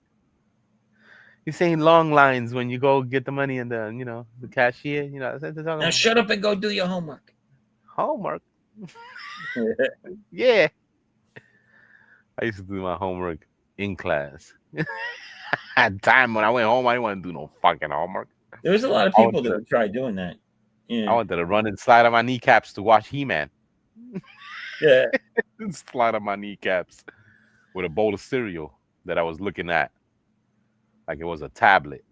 That was my tablet, the back of a fucking cereal box. That's it. Yo, holding that shit, reading it, looking at the little puzzle. You completed it twice. These fucking kids nowadays with their tablets and their phones. Go read a freaking cereal box. Right? Yo, you know, it'd be crazy to make a comic book on a cereal box. Just to have a whole box and What, you just buying. you peel off the seal on the side, and then you can just thumb through a 24-page book on the back of the cereal box. Yo, and that shit has like a little bag of something in it. You know what I'm saying? That's a great idea. I wonder if they have companies that'll make a a fair product. Like let's say you want something to taste like Cocoa Puffs, something like that, and you just want to put it in some cereal box that you designed. Is it possible? Oh, yes. So there are companies out there, because I heard someone talking about this actually on a stream. You can get these companies to give you the product, and then you can sell it with your branding on it. Oh, okay. So yeah, so you could get like your own cereal, your own sports drink, or your own Bubblegum. Yeah, you could get your own shit. You can even get like your own shampoo or fragrance, or put your name on it. Yeah, but I'm thinking like, But they do it with everything. They might have a site like that you can choose. Like, yeah, I would like this in a cereal box. You know what I'm saying, with my logo on it. You know what I'm saying? You're not gonna have like, yes, just other people who made this. This is their recipe. You know, isn't there like a free for all recipe that anybody can use? Like, it's just for novelty. It's not the thing you go buy at a store for So I don't know for certain. My theory, because I don't know, is all right. So when you go to CVS, let's say, right, or a drugstore, and they have the brand name, and then next to it they have their version of it. Mm-hmm. So what it is they have a deal with the company, like one that I know of. Let's say, so Excedrin, the headache medicine, right?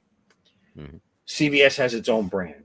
So what they do is with the company that makes Excedrin, they get. I used to always say it's what fell off the conveyor belt. They then rebottle and send it to CVS. Yeah, like the bottom of the barrel, like they do to a soda company. It's the leftovers. And I don't know what that boils down to. Like, I don't know what they mean by leftovers. If it's just, like you said, bottom of the batch that they can't get into the bottles, they put them all together at the end and then send it through as another batch. Mm-hmm. But that's where they get their stuff. And I think companies might be doing that now and outsourcing those products to the public to buy and brand. Mm-hmm.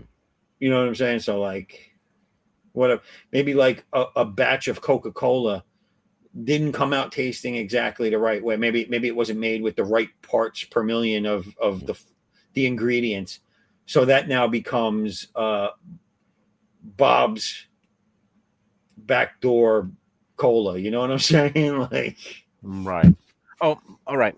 Let's say you just want to make a novelty comic book attachment to 1980s styled cereal box, just for the novelty of the comic, and you know what I'm saying. And right. Then you bought the cheap Lucky Charms, and you buy the cheap brand of it, and you get a lot of it, and right. You pour them into sealed bags, and just for the novelty to have the box with something in it, you know right. what I mean? And you don't have to put, this is by the company who made the fake Lucky Charms. For yourself or to give to people? That's the thing. Just for the novelty. It's not a consumption thing. If you're going to eat it, you go ahead and eat it. Nothing's going to happen to you. But, it's not something you go at a store and says, oh, yeah, let me get the moth quatch rings, you know what I'm saying, with the marshmallow. But if it's something you're like, let's say you're doing a comic book campaign and you want to have that to give to the people buying your shit, right? I think at that point you would have to enter into a contract with one of these companies or whatever that does that, so that you can sell it. But if you were just making a one-off for yourself, you can do whatever the fuck you want. Right. Like if I just wanted to make a box of cereal with like addict shit on it, you know what I'm saying? Like I could do that for myself. I don't have to do anything with anybody. I'll just do it with myself. You know what I'm saying? I can get a blank box from wherever, a box company or whatever. I can get, or I can paint one or whatever the fuck I want to do, and then I can get any brand cereal to put in it, still sealed. You know what I'm saying? Right. But that's only if I'm doing it for myself. But if I'm putting it into a campaign, I think I would have to find out how that process works so I could do it legally. That way, when I start selling it, you don't get sued. You know what I'm saying? Right. Now the company come out of nowhere. You have sales on our shit, don't you? Right. You're repackaging and selling our stuff without our permission. But how many companies is doing that anyway? Bottom of the barrel shit. I think they all do it. Nowadays, because they started that shit so long ago that I think every company knows that that's what you do with it now. Yeah, so that I think that there isn't any reprimanding for it. It's a little loophole somewhere where you could get away with this. Because once you buy it, it's yours. You know, corn is corn. You know what I'm saying? They got a big old freaking, corn chip where you could break it up and make it into cornflakes. Yeah, but I think you still have to go into contract with the company to get the product. Well, yeah, but I'm talking about like no name brand freaking Captain Crunch, you know?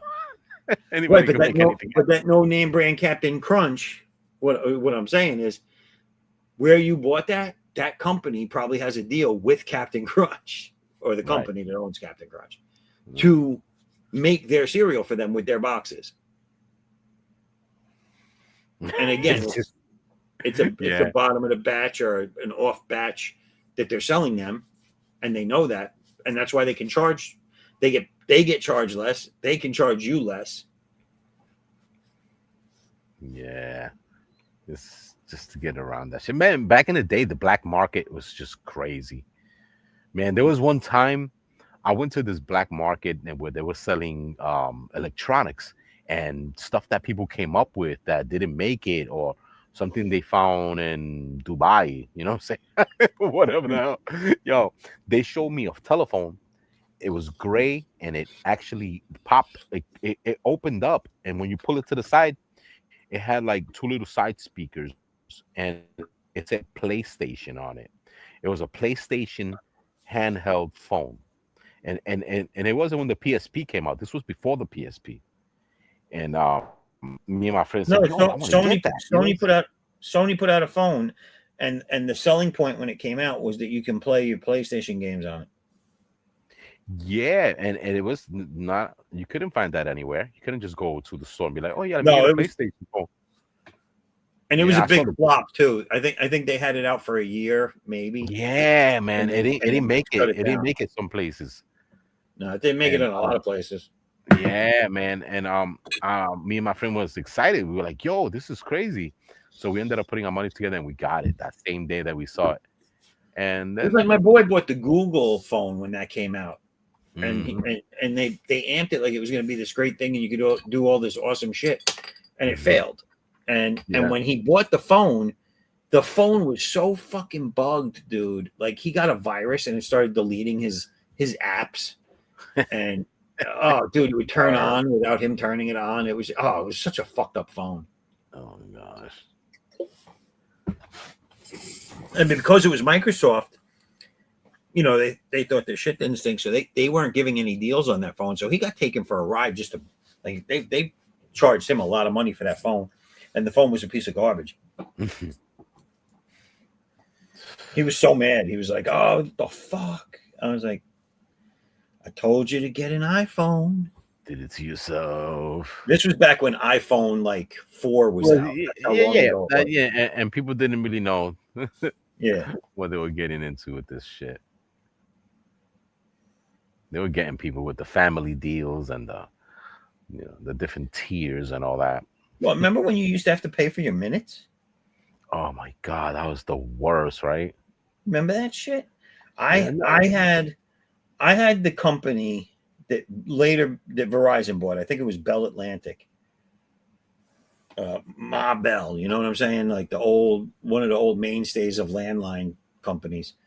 Verizon bought them, but I had them at first. And what happened was I dropped Verizon, and I'll never use them for anything ever again, because what happened was when it went over to Verizon, my minute plan, what they were doing was every single phone call, if you went 1 second into the next minute, they charged you for another minute. But the phone kept track of your actual minutes, right?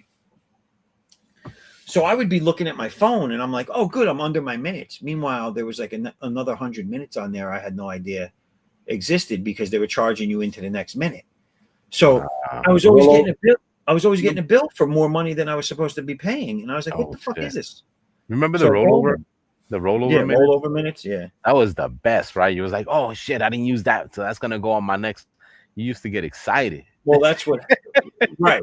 And that's what happened. Like they started coming up with ways to get around the whole charging you for the next minute, which was by letting people who didn't go over minutes get rollover minutes and getting, they made it sound like you were getting a deal.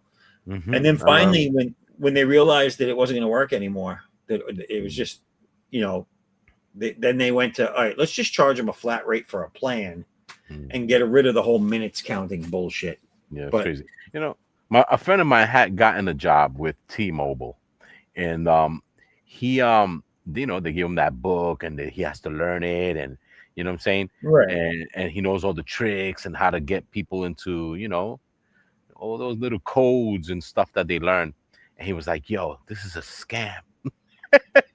He used to tell me, "Yo, all of it is a scam." Yeah, absolutely. He said, "All of it is a scam, but I'm not allowed to tell.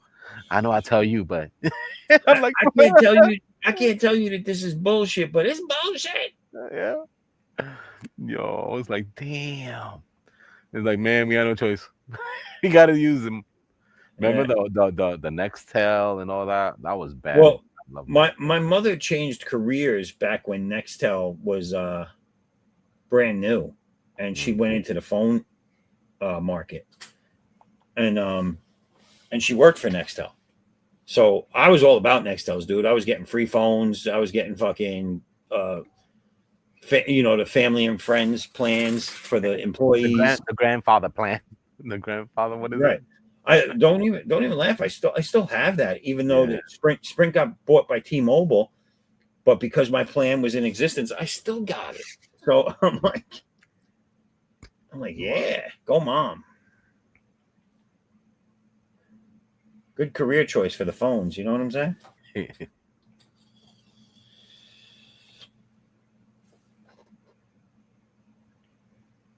I love Olive the Goon.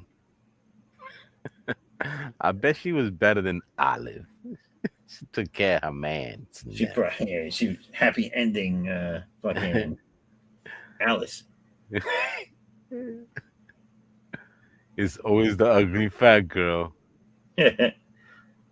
You notice how they only ever ask who loved Popeye. They don't ask who Popeye loved. Help me. Oh, now I'll help you, right? You thought it was cute showing your little skinny ass to Brutus? Little skinny ass. Popeye only wanted olive oil because her father owned the docks. With money. Fuck that skinny bitch. It was a business thing, It just makes no sense, yo. I guess they would use her and make a knot around their penis with her legs or something. I don't get it. They made a bow with her. Yeah. What do you? I don't know, dude. How do you work this thing? The hell's going? How do you work this thing? Where's the entrance? That had to be the worst to have sex with freaking olive oil. It's like a My- jump rope. My taboo's been looking for her spot B for hours. She's like a jump rope. Oh, that's horrible. Like, what is she? She can hang clothes. From her nose. Yeah. Like, what the hell is wrong? Who wants that? Obviously Popeye, right? Crazy. I don't know. Popeye think that shit is She must have been good at something, right? yeah. Oh, Popeye! Like, he's the only one that understands me. You know, He's- maybe she's an empty blow up doll, but in bed he inflates her and brings her to where a lovely lady dumps back.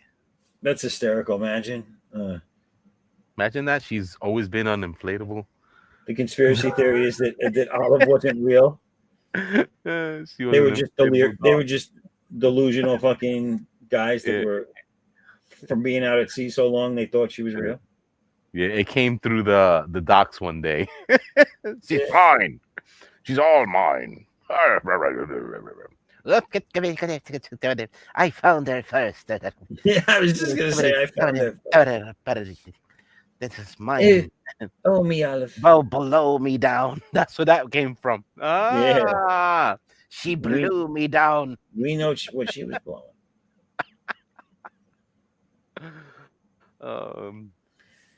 We got your number now. We got your number now.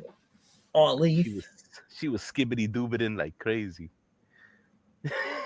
You skibbity doobity. Freaking Popeye. Man. The best. What's going on here? Look at Brutus. What is he doing to poor Olive?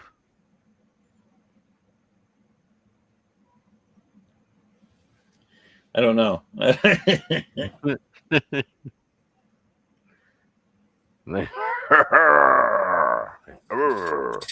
It's a cartoon. He didn't say much, but grunts. And when he did say something, it was just like maybe 3 words. They had somewhere he talked. Yeah. Just like Tom from Tom and Jerry. Remember when he used to the rare occasion he talked? Like, hey, something is burning. Remember that? What's that? When he goes, Oh, hey, yeah. something is burning. Yeah, that was the best. He just stopped out of nowhere. That was the best. My favorite Tom was the one where he was serenading the girl. Is you is or is you ain't my baby. Oh my God, the best. That was great. Yeah. With the zoot suit, remember that? He made the suit out of the freaking the tent and shit. Yeah. Yeah, that was the best. Fucking great. I always liked them the weird ass little stories that they would have with him. They had one with the aliens that he was like, "Don't you believe it?" Remember at the end? Oh yeah. Don't you believe it? Right. They were saying something, yo. Oh, Daffy Duck too, man. They did a bunch of stuff with Daffy. That was crazy. I love Daffy. Mine, all mine. Yeah. They had something with him with the ugly duckling. They call it the ugly pluckling. Yeah. What is it? The ugly pluckling. Yeah, man. There was like, well, how come you don't let me swim with the rest of the duckies? And the mom comes out of nowhere and says, "Because you're black." That was the worst. Wow. And they took it out. And the duck had a big old giant mouth with teeth. And she said, "Because you're black." But screamed at him like, what? Wow. You could have said, "No, saying come, you can't play with the other ducklings." He said, "No." Because why can't I play with the other ducks? Because you're black. They thought that shit was funny, bro. And it was funny to them, yo. They thought that shit was the craziest thing. When they were making fun of black people in the cartoons. That was wild. Well, they Remember, so, they were so here's the thing, and this is my take on it. This is how I see it. I don't think that, especially in cartoons and movies, so much that it was about making fun of them. I mean, they were portraying. They were doing two things. They were still trying to keep them in their place because that's the way things were back then. You know what I'm saying? That's how they thought. mm-hmm. But they felt that they were also giving them opportunities and helping them out, and they were portraying them based on the lack of education that they were allowed to have. You know what I'm saying? Because they weren't afforded the ability to get the same education as white people and all that. So like the same thing with like what you call it, Little Rascals. Like Bill Cosby bought them and whatever, and wouldn't show them for years because he said it's portraying them as stupid or whatever. And I'm like, all right, if it was taking place today, I would agree with you. But it's taking place in a time period where that's literally how the black people in society were talking because of the education that they were getting. Mm-hmm. You know what I'm saying? It had nothing to do with making fun of them, but it's the time period that it was made. Like Right, everybody wants everything to exist now. Like it just like this is the start of the entire universe is right now, and everything needs to start with all the standards of right now. And that's bad. You need these things to be around because you need to learn from your past. You need to see where things have come from, how shit's progressed. Otherwise, you never learn. And if you bury all of it and don't let anybody see it, and all generation after generation after generation grows up, they're going to make the same mistakes eventually. Mm-hmm. It repeats itself. Right. So history is a good thing. You might not agree with what took place back then, but it's good to know it because and if there were shows made, let people keep watching them. If there was music made, let people keep listening to it. If there's statues up, let people see them because this is the only way they're going to know how things were and where they've progressed to.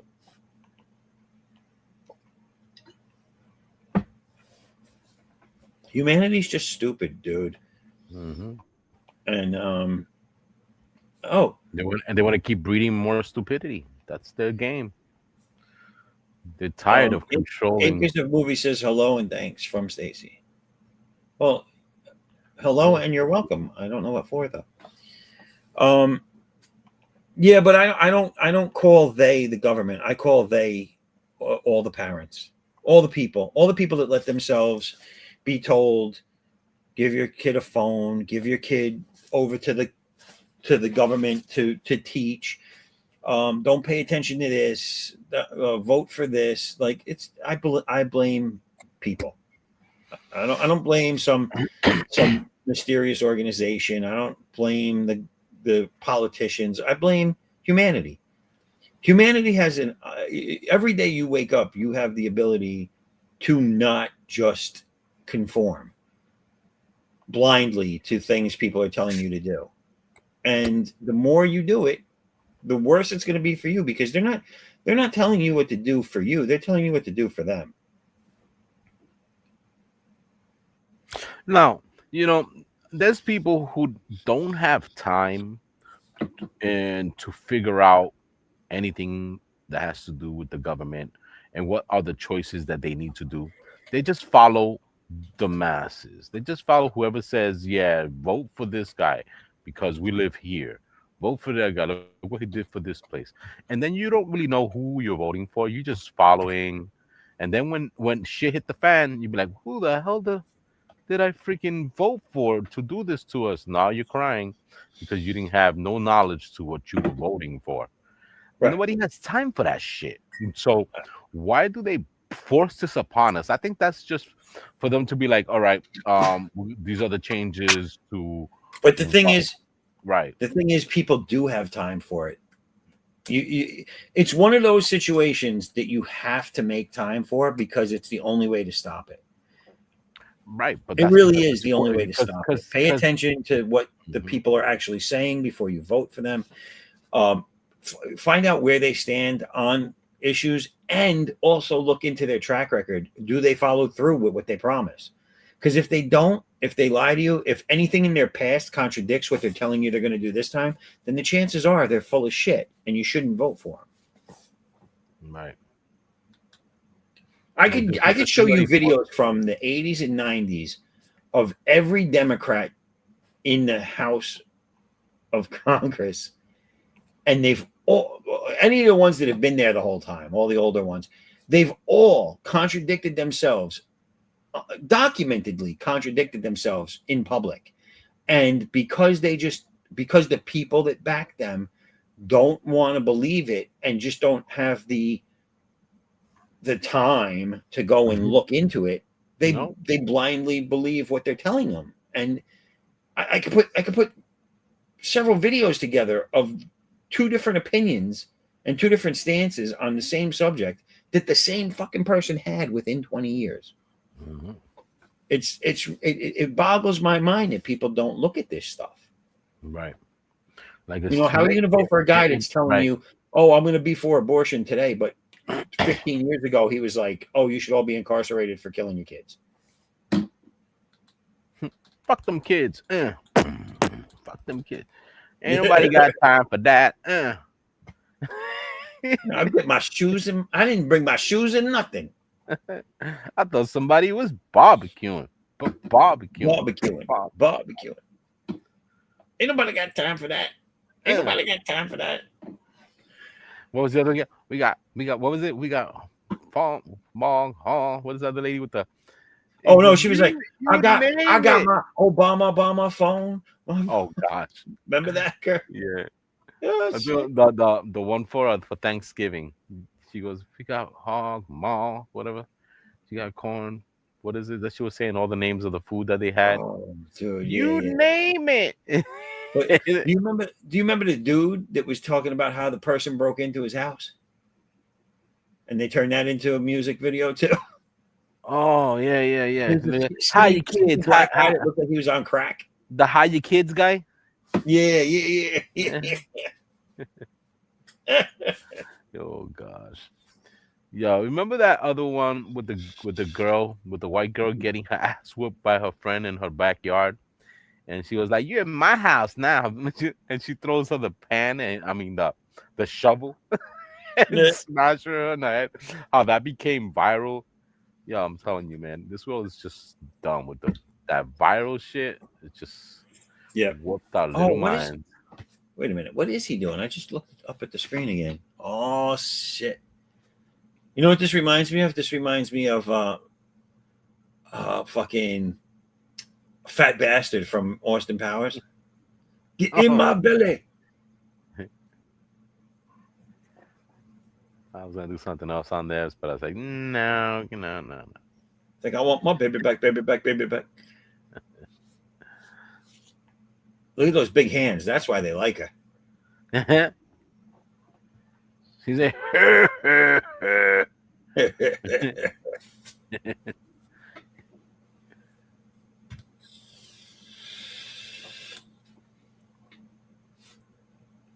Just getting there.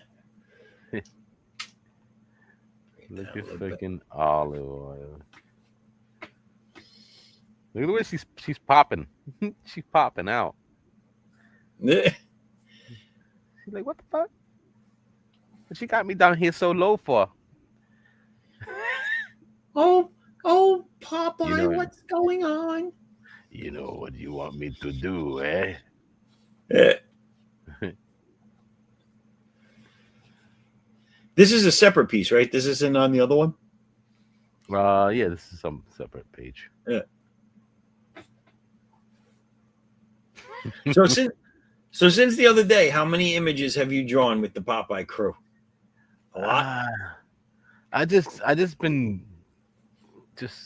doing it. I don't know. This is looking good. I like that. Right? Looking bugged out. I'm trying to get that olive, but more Disney. More Disney olive. Disney Olive. She looks like her nose looks like a pig nose there. Yeah, maybe I'd zoom in. That's what it really.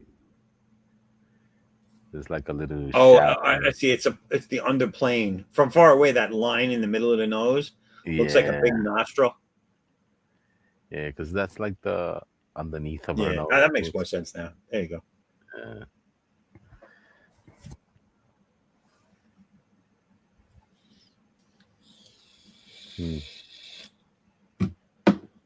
That's the thing with you gotta draw Olive really thin like she normally is, all the way to her waist, and then give her those big hips with the big thighs. Right? Yeah.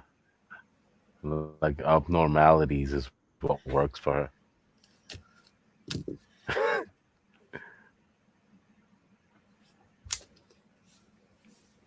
I put my glove back on. I like what is that? Princess Leia? I know, right? That's what it came to my head, dude. Princess Olive? Yeah. That's why I was like, you know what? She looks like a Star Wars character. It does. It looks like Princess Olive, dude. I like it. I like it. Really? It was like, what's going on here? Yeah, that's as soon as I saw it, I was like, is that Princess Leia? Olive Leia.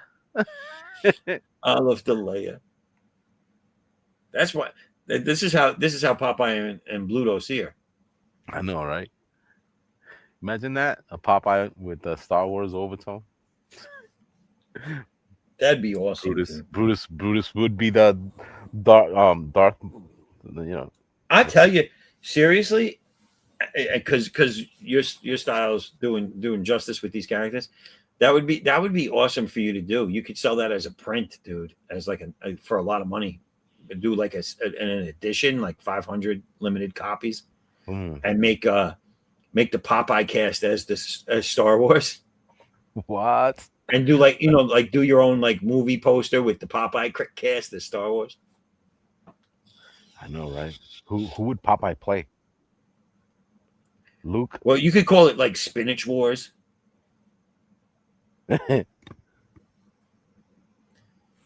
Popeye, you would have to put you would have to put Popeye in the Luke role, but he would be much more badass than Luke.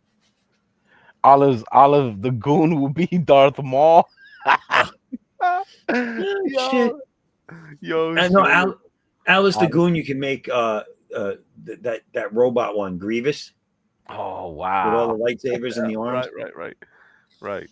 She could fit. You know what I'm saying? So Wimpy would be Yoda. No, not Yoda. Sweet Pea could be Yoda. Right. Oh no, Sweet Pea could be Grogu, the little baby Yoda. Damn. So we want what? Wimpy to be Jabba the Hutt.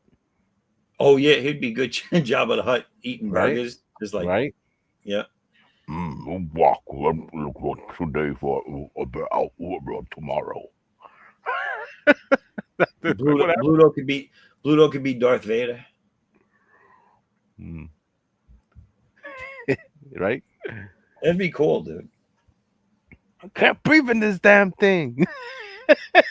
Remember that shit? Yeah. On fucking Spaceballs. Dark Helmet. You know they're making part 2 to that, right?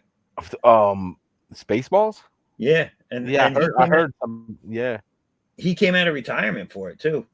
The guy that played Dark Helmet. Dark Helmet. Wow. It's hilarious. He retired after the Honey I Shrunk the Kids series. Mm-hmm.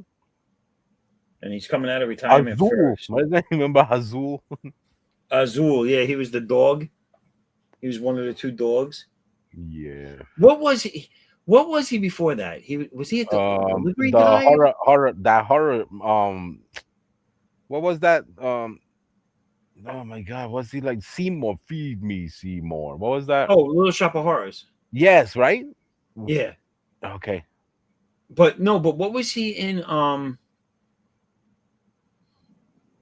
In Ghostbusters, his character. What was his character before he became possessed? Was he a delivery boy or something? Oh my god. I can't remember what he. I know he had a crush on the chick at the headquarters, the one that answered the phones. Okay, yeah. So I guess he was in the office room, right? And then they took over him. Yeah, but I don't think he worked there. Well, he might have. I don't know. I thought he was like a delivery boy for them, and then he was just in the wrong place at the wrong time and got possessed. Yeah, that was so far back. I own it, and it's like in plastic wrap. I never opened it. I got the DVD right in my face. Yeah, I can't remember the whole thing, but I remember Ghostbusters was like The best, man. It was like one of my first favorite movies. Like, you know what I'm saying? Yeah, and that was the first like scene like that library scene. Remember the library scene with the ghosts and stuff like that? Yeah, Wasn't where that so the old memorable? lady's ghost told him to shush. Yeah, and they get the ectoplasm, and that's you're like, what the fuck is ectoplasm? Yeah, I remember I was so young when that came out that when with the library scene, I was like when the creepy old lady. Yeah. What was that other shit? The what was that? The ectoplasm and the the laser the cartoon, the real Ghostbusters and all that shit. Yeah, that was great. Yo, they had a nice scene in the Ghostbusters. Remember when they had that the zombies with the werewolves and the vampires and all that? And they were like, what would happen? They were like, if a vampire bites a zombie and a zombie bites a werewolf, and Egon says, it'll be a cataclysmic explosion. Everybody's like, Yeah. like, oh, so that's what will happen. So they all everybody that can change into something from getting bitten there's nothing that can happen. It's just a big cataclysmic explosion. Really? Like What was that? That was in the movie or in the cartoon? the cartoon, yeah. Yeah. Like, wow, you know how everybody would say, yeah, what would happen if a zombie, you know what I'm Right. saying, and a vampire. But that's the thing. People didn't, they were saying these things just because they saw that that's what it does. But they have real folklores and real stories of, they just don't embrace everybody. That's when the embracing came in, or the turning. Remember the turning or the embracing?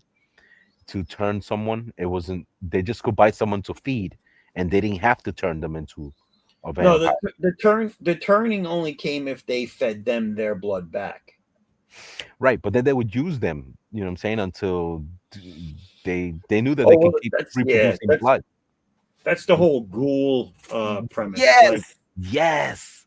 so if they fed on them but didn't kill them, it did something to them to make them loyal. Like they could Right.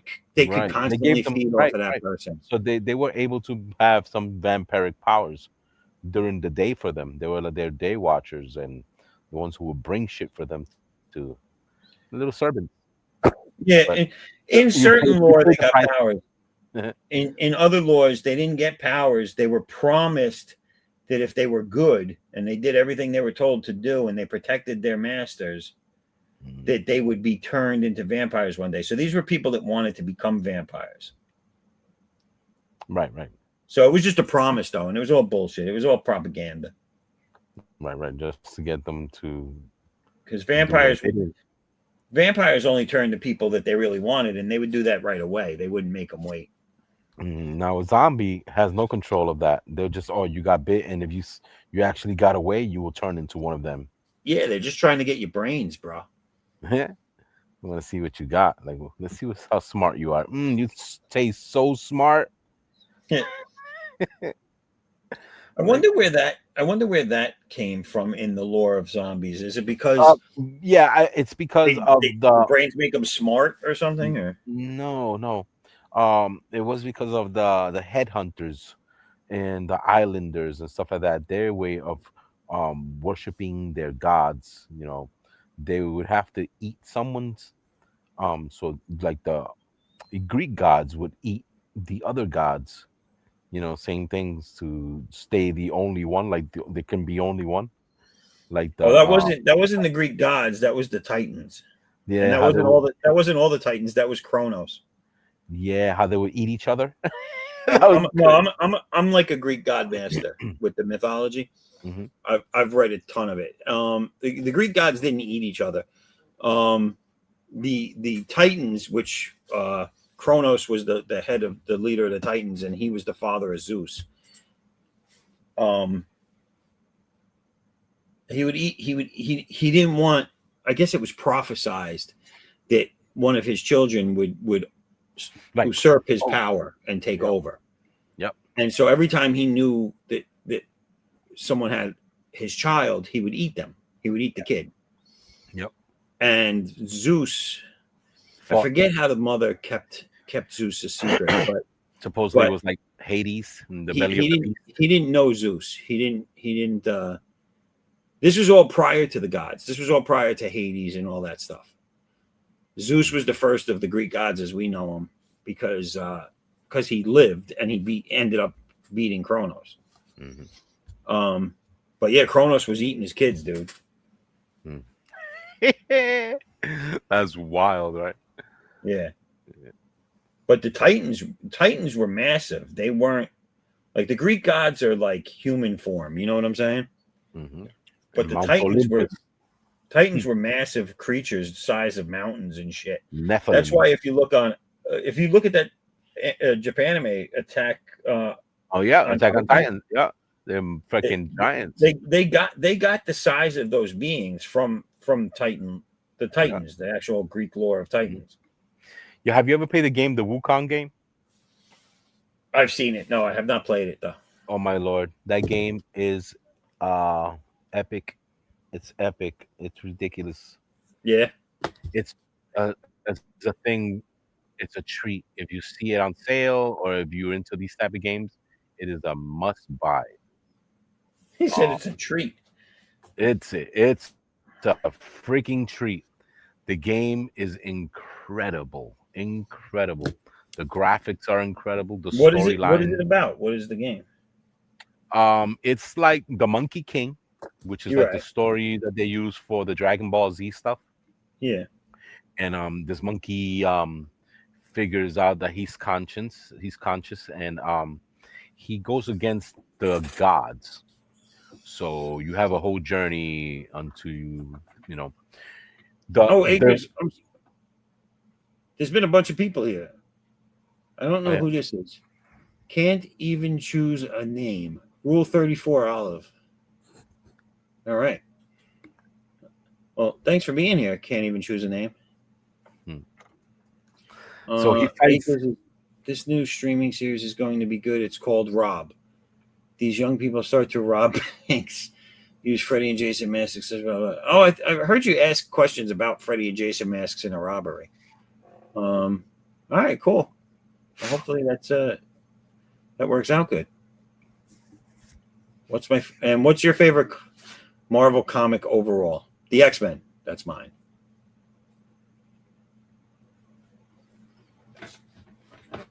That's mine. Do you have a favorite one, Artex? Of what? Acres of Movies is Stacy is asking, what's your favorite Marvel comic overall? That's hard, man. I'm a Spider-Man fan from back in the day, and X-Men, Uncanny X-Men. I liked. So many, man. Daredevil was fun. I like Daredevil in the 80s was great. Right? I think after the 80s it lost its appeal to me. But do you remember did you pick up the Typhoid Mary story arc? Not quite. She was the split personality disorder superhero that she when she touched you she gave you typhoid, but like an advanced case of it. Like, you know what I'm saying?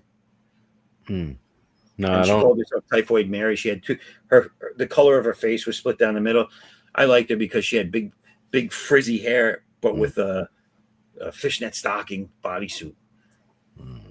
Yo, who was that character in the X-Men that had a little baby purple dragon? Kitty Pryde. See, what happened to that? It's still there. Do they? I never seen anybody like shit. That'd Lock be a the dragon's name is Lockheed. I don't remember where she got it from, but it's like her loyal. It's like a loyal dog, basically. It like loves her, it'll protect her, and everything like that. And it's just her companion. Like it's with her all the time. That's wild, right? Yeah, and they tell you, like, I think in her bio, like when they used to do the bio books with all the characters in it, they're like, even if you don't see Lockheed in the book, like if they don't draw him in the book, that he's somewhere close by. So they just don't want to draw him up, lazy bastard. Right. People were probably saying, like, I want to draw the X-Men, but I don't want to keep drawing this little fucking dragon everywhere. That's the fun part. Wow, I'll be on that. You know? They just want that paycheck. Like, yeah, just what you want. That's it. You know what I'm saying? You know what I'm saying? You're like, fuck out of here, dude. Make it fun. Stop being gay. All right, so I'm gonna give you the floor for a second because I gotta go run to. Oh, you know what? I haven't really done this for Pops. I'm gonna run an ad real quick. Oh, yeah. I haven't done it in about 3 weeks, 4 weeks, 10 weeks. I just gotta find one. Let's find one. I don't know if these are up to date, so I always feel bad about doing. I'm gonna run a Flip City one. I think, yeah. Oh. In a world where sequels and prequels and derivative slop rule the TV and movie landscape, one magazine dares to make fun of them all.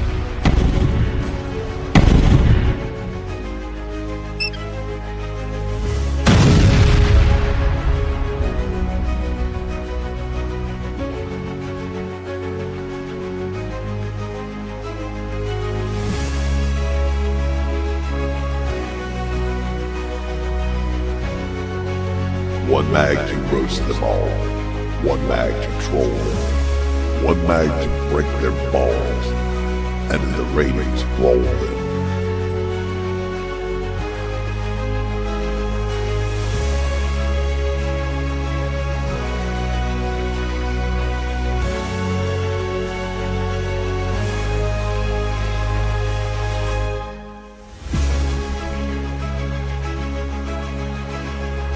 Cut!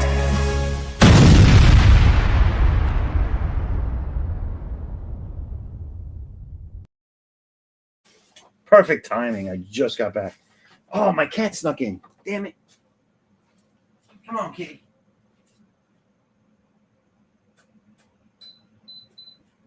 Come on. No, come on. You gotta come out. Here we go.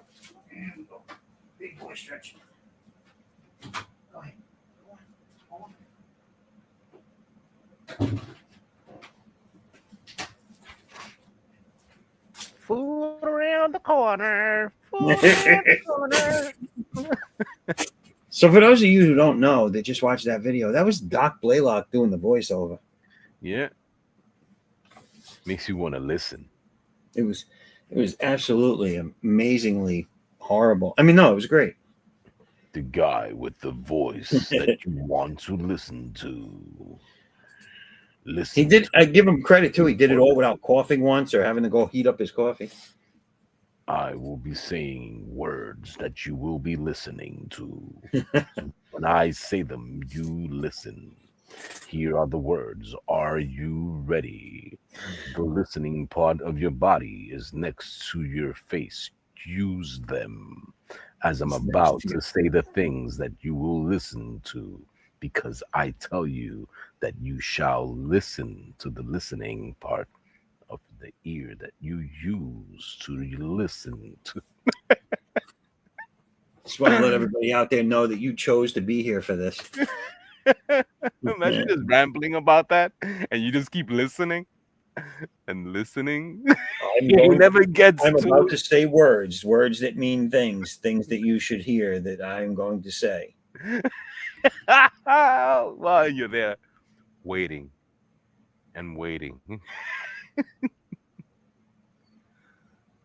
great when you have a voice like that, you know what I mean?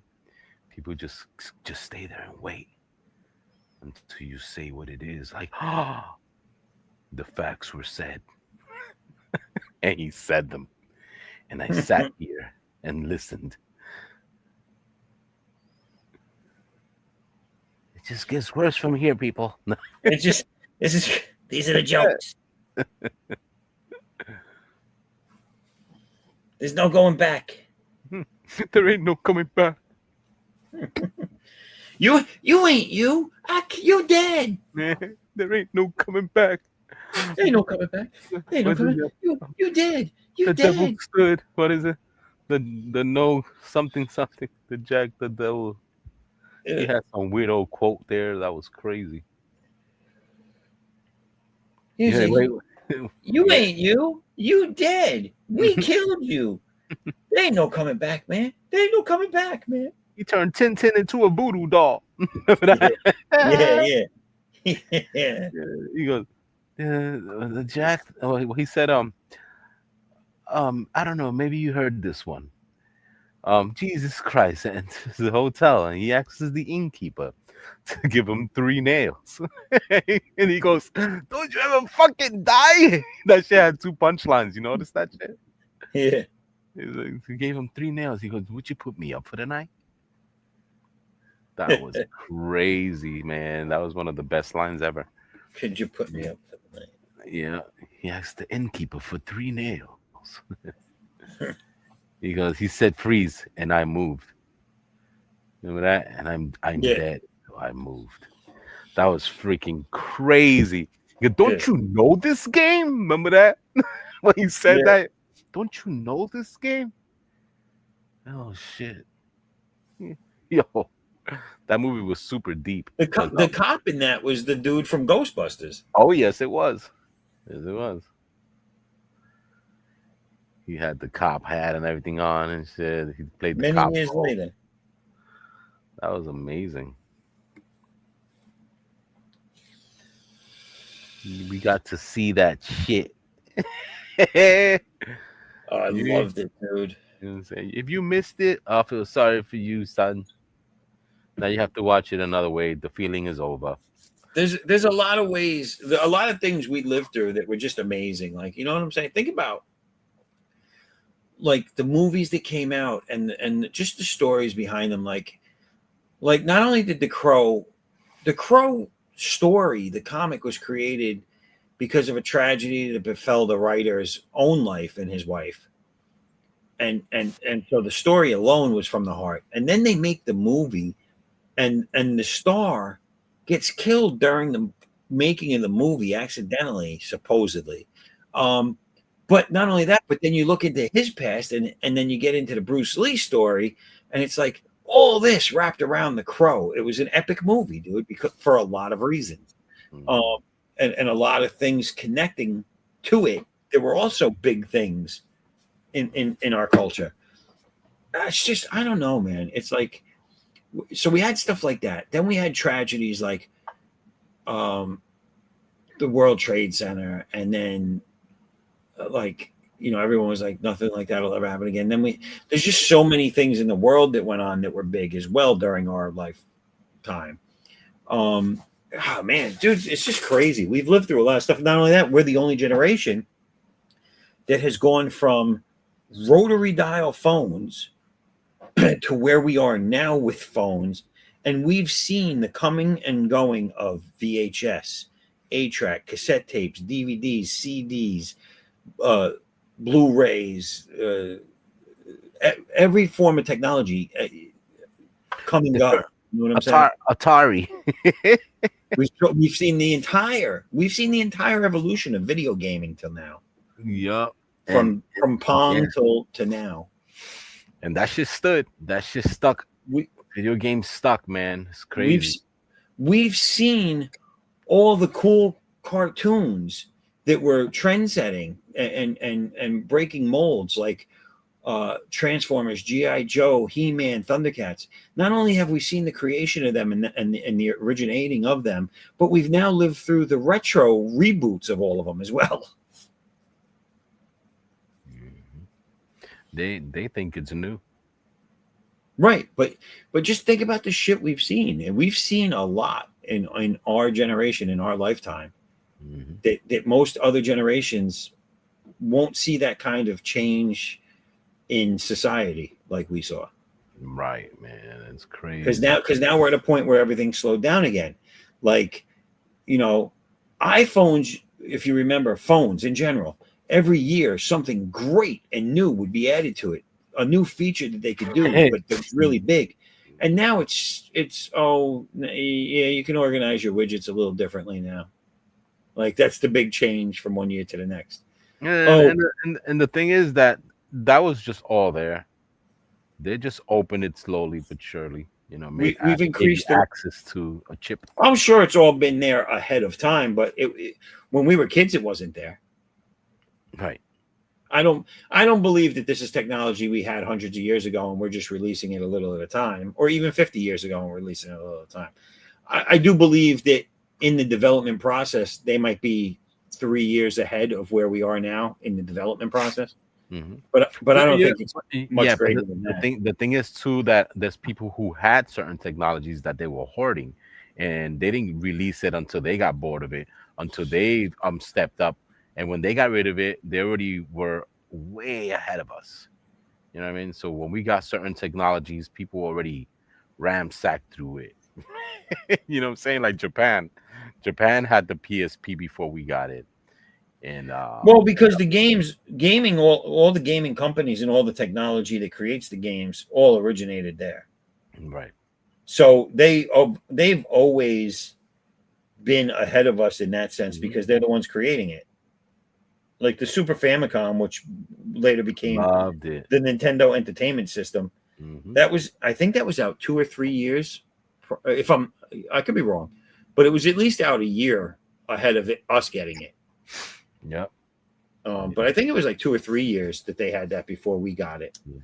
Hell yeah! And when we got it, I was in Chinatown. Wow, James Street. Shit. I bought mine up in Lake George at the mall. I was visiting my cousins when it dropped. I was playing Dragon Ball Z fighting games. Everybody was like, "How are you doing this? How are you doing this?" Wow, that was amazing. I was playing Ranma Half. You remember Ranma Half? 1.5 Ranma. Remember that? Oh yes. Like a fighting game. I never played it, but I know it. Where the character jumps into the lake and he turns into a panda. I never played it. I just know of the game. Yeah, man. I used to get all these video game systems early, especially around where I was living at. So we got the Neo Geo, we got the 3DO. Yo, then that's when they fell off and PlayStation came out. Yo, did you ever have your hands on a 3DO?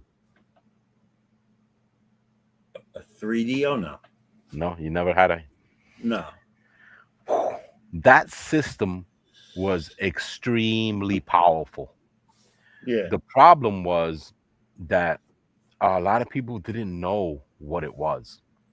It was a game system DVD player. You know what I'm saying? So that was early, but the build, it was metal. It was steel. The controller was made out of steel. Yo, really? I didn't know that. Yo, it was a sturdy, well-made machine that if you were to have dropped it, you would have been like, oh, okay, that's fine. You know what I'm saying? That thing was a tank. Yo, that thing was a tank, bro. But the speed on it, it came with a lot of what is these the games that had like movie built in with it. What was that with Sylvester Stallone and what was it? What's his name? Who made the video? I think it was the PlayStation people, man. Because it still had the triangle, square, and circle design on their name. The PlayStation didn't have it wasn't 3DO. No, they bought the processors. Yeah, but I mean, Sony never laid any claim onto that because it wasn't theirs. Yeah. But this is where the companies kept, jumping from each other and stealing from each other back in the day when they did the But the Sega. Sega had Sega 3D had they had two things. They had the Sega the Jaguar. The people who did the Jaguar was the one who stole that from Jaguar was Atari. Yeah, they stole some processors from Sega. Was the 3DO Genesis? No. What were there? What were PlayStation came out then you after had that. the Sega CD drive. Yeah, once the 3DO was over, the PlayStation came about. That's the one that, became the champion. Yeah, you know which one? You know which system? So I had a lot of stuff. Like my whole collection from beginning to end was Atari 2600. I loved it. ColecoVision. Yep. Then I had Sega Genesis. Yep. Nintendo. Yep. The Sega Master System adapter for the Genesis, so I could play all their games. Loved it, yo. You remember Pepsi Man from the Fighting Vipers? I had what else did I have? I had the PlayStation 1, 2, 3, 4, 5. I had remember the little cards? You put the little cards to play the games in it? That was the Turbo Graphics. No. The other Sega. Sega Genesis just had the cartridges. The Sega base system. It had a little slot on the side. The Master System, the Sega Master System. Yeah, remember that? Yeah, that was the first one. But Turbo Graphics had the same thing. They had the you could most buy definitely. the game on the card, or you could buy the cartridge, or you could buy both. But it really wasn't. It was just to save, so you could take it outside and play in the arcades with your actual save. Well, let me tell you something. On the Turbo Graphics, I never bought that system, but I always wanted it. And the ads were so cool at the time. And I remember one of the games was a side scroller, and your robot that you controlled looked just like the two-legged walker in Star Wars. Yeah, it was called Run Amok. Amok, it was called. That game? Yeah, man. There was a ninja game, a top-down scroller up like Akari Warriors was done. You know how Akari Warriors, you scroll up on the screen, but it's a top view? Yeah. So they had a ninja game for the Master System that was like that I used to love playing. My friend had this system. And then I got it when I got the adapter. I got the cartridge for it. That was a fucking good game. But I mean, I had what was the last Sega system that came out? Dreamcast. Dreamcast. I have the Dreamcast. That shit is sick. I loved it. I was on that. I have Game Boy Color, Game Boy Advanced. I have the Sega one. What was that? It was a big fucking heavy portable one. Sega CD. No, not the CD. It was their portable system, like a handheld. Oh, okay, yeah. It had Sonic on it and all those games. Yeah. I hated that. That build used to be so faulty, bro. It was heavy. It was very heavy. Yeah. It was the Game. But I have that. The Game Gear. I bought that off somebody. Sega Game Gear. Game Gear. That's it. Sega Game Gear. Yeah. But then I have like the PSP, the PSP Lite, those were well made. I never had an issue with them. The PSP 2, those were good systems. They just didn't get enough support. Everything, dude. Right now, hooked up upstairs in my den where I hang out. I have PlayStation 5, Xbox One, and Xbox the S1, the downloadable one only. Those three systems I have hooked up. So those are the three systems I still play. The Xbox One is if I want to play some retro stuff, I'll turn that on. But then I created, because I've collected all these for so long and everything, that down in my basement, I've created a workout room on one end and a lounge arcade basically on the other end. I built a bunch of arcade cabinets myself. With my son helped me. And I put some TV monitors up, and then I plugged all my systems into them, all my old systems. And I got a poker table down there, a fucking big screen TV if we have people over. It's coming out really nice. I'm constantly working on it, but I was doing that as well, man, until I moved. So I have a PlayStation 2, I have a Dreamcast, I have yeah. Xbox, I have PlayStation. Now I have the ones I have connected are the Steam Deck with the what is this visor? The Oculus and the PlayStation, the Xbox 5. I like the Xbox, man. The problem is that they go through so much changes, man. And they say they're Yeah. gonna do this, they say they're gonna do that, they're gonna drop it, they're not gonna drop it. Now they're trying to make the what is this? The one I just mentioned, the Steam Deck. They're making it a separate system for the Steam Deck right now. They're saying that Xbox is going that route. It's crazy. They're gonna stop the disc stuff and they're just gonna go I straight. don't know. Right now, all the companies are putting out two computers. They're putting out uh, downloadable only and then disc oriented. So yeah, I mean it's going to change eventually. You know it is. I'm not going to like it. I might stop buying new systems at that point because Yo, but they said that it's gonna cost ridiculous. The price is gonna be out of this world. it should be cheaper. If you're downloading it, it should be cheaper. No, the system itself, because if you, it's they're gonna give you a It lot of should still cool be free it should share. still be cheaper because you think about how many components they're no longer putting in it. Yeah, it's like All that yeah. disc reading technology and all that shit that cost them money is no longer going to be in the system. Mm-hmm. I don't know, man. I want to see what's gonna go down with that, but I'm happy with what I'm playing now. I like the Steam Deck. Yeah, the Steam Deck is fucking flawless, man. Those I use it as a regular game system. I don't take it out of the dock. I well, leave it on the dock. those new systems, if they go completely downloadable, like I mean, if you look at the Xbox, both of them actually, they're both small.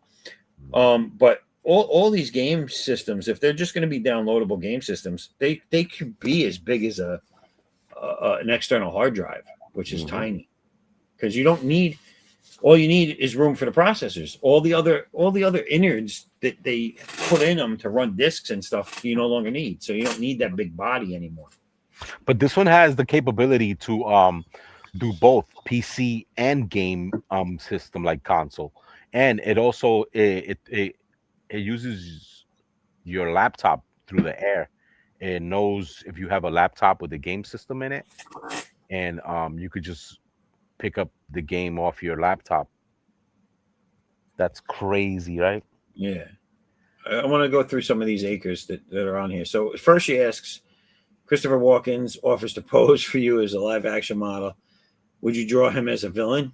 Yes, I would. Oh yeah, A funny villain because he plays a good villain.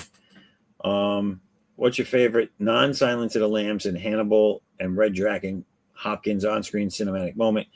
My favorite is when is at the end of Silence of the Lambs when he says he's having a friend for dinner.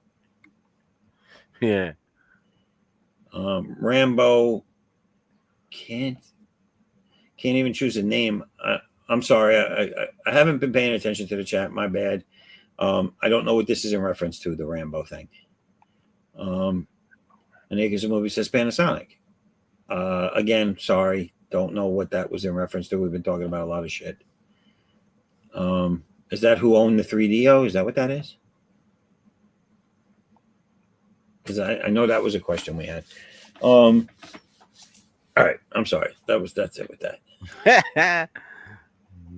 Let me see. That was done.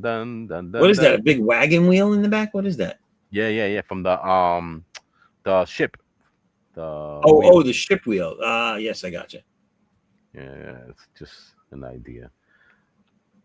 I made it. He's trying to get some freakiness going on up on the captain's deck. Yeah, he's trying to get some. Trying to get a little handy. Trying to get a little hummy handy. He wants to get a. Exactly. He found it funny. A little Hummer handy going on there. He's like, "Oh, Popeye, where are you?" Oh, now. Oh, Bluto, you're so big. Like, how did you end up on the ship? What were you doing? What were you doing over there? Right. Why are you on the ship? Why are you getting into these situations? That was really like, that really is a question. Like, I was like, yo, Papa, you getting played, son? Why is she there? But she always in freaking this guy's She playing view, you. She trying to get a little Bluto. throwing them And little winks and shit at him. They're going to the store, getting some milk and She was a eggs. troublemaker. That's all she was a troublemaker. He was like, I pay that for you, Olive. You better give up the bones. Leave She my ain't giving sweet Olive alone. Well, she, your she Olive, ain't get your she ain't Olive giving owes up me the some money. She isn't giving up the buns, she's giving up the bones. Oh no, it's true That's though. I mean, shit. Look at her. Yeah. I believe she's an inflatable doll, bro. That's it. That's what I think it is. They just like fill it up with as big of the body part that they want, and they just hump the bubble. They're just they're delusional guys that have been out to sea too long, and they think she's real. Right. They've been on the open sea for too long. They need therapy. That'd be funny if that's the case. Make a movie that way. Imagine An inflatable balloon and just at lands the on end of the Popeye movie. Island. At the end of the movie, you see them in an insane asylum. She was real. She was real. We used to blow her up. He gave her a big fat butt one day. We used to blow her up. I gave her a big fat butt one day. That's great. Like, how you do that? I was gasping for air. What the hell happened here? Popeye. Oh, Popeye. That's how he must have popped his eye. He gave her one big fat butt cheek and it popped. Gave her a butt cheek. Eye. My eye. He popped him in the eye.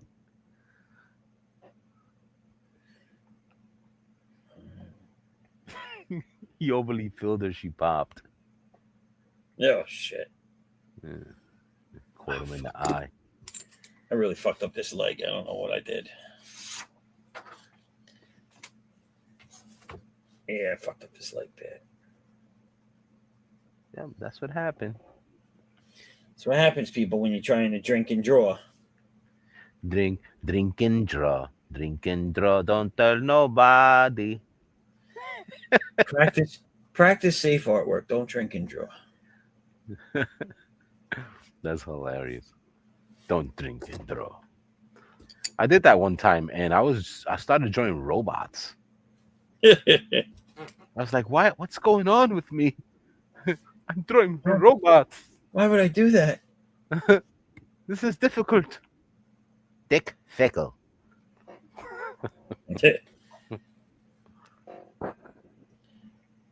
See, I hate when I have to do this, though. I hate when I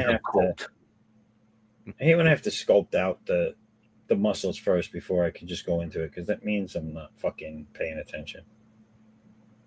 Ooh, I'm about to draw some sort of robot face for some strange reason. Remind me of that. I will be drawing a robot face. Dun, dun, dun. Now drawing robot faces. Here comes the robot face. Is that like the gas? Yep. You got the.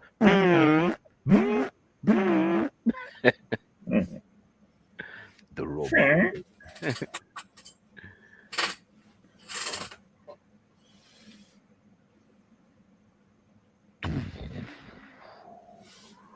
I am robot face. I am robot face. Yeah. He looking like a man. No. I tell you. This one look like a robot face. Dun, dun, dun, dun, dun, dun. Coming soon. Okay, I tell you. I tell you. He looking like a robot face. You look like a robot. I tell you. I tell you. You look like a robot face. Okay. Okay. Don't push me. Don't rush me. Sheesh. Tell you. She gets all frustrated. She's like, What you got? How much did you have?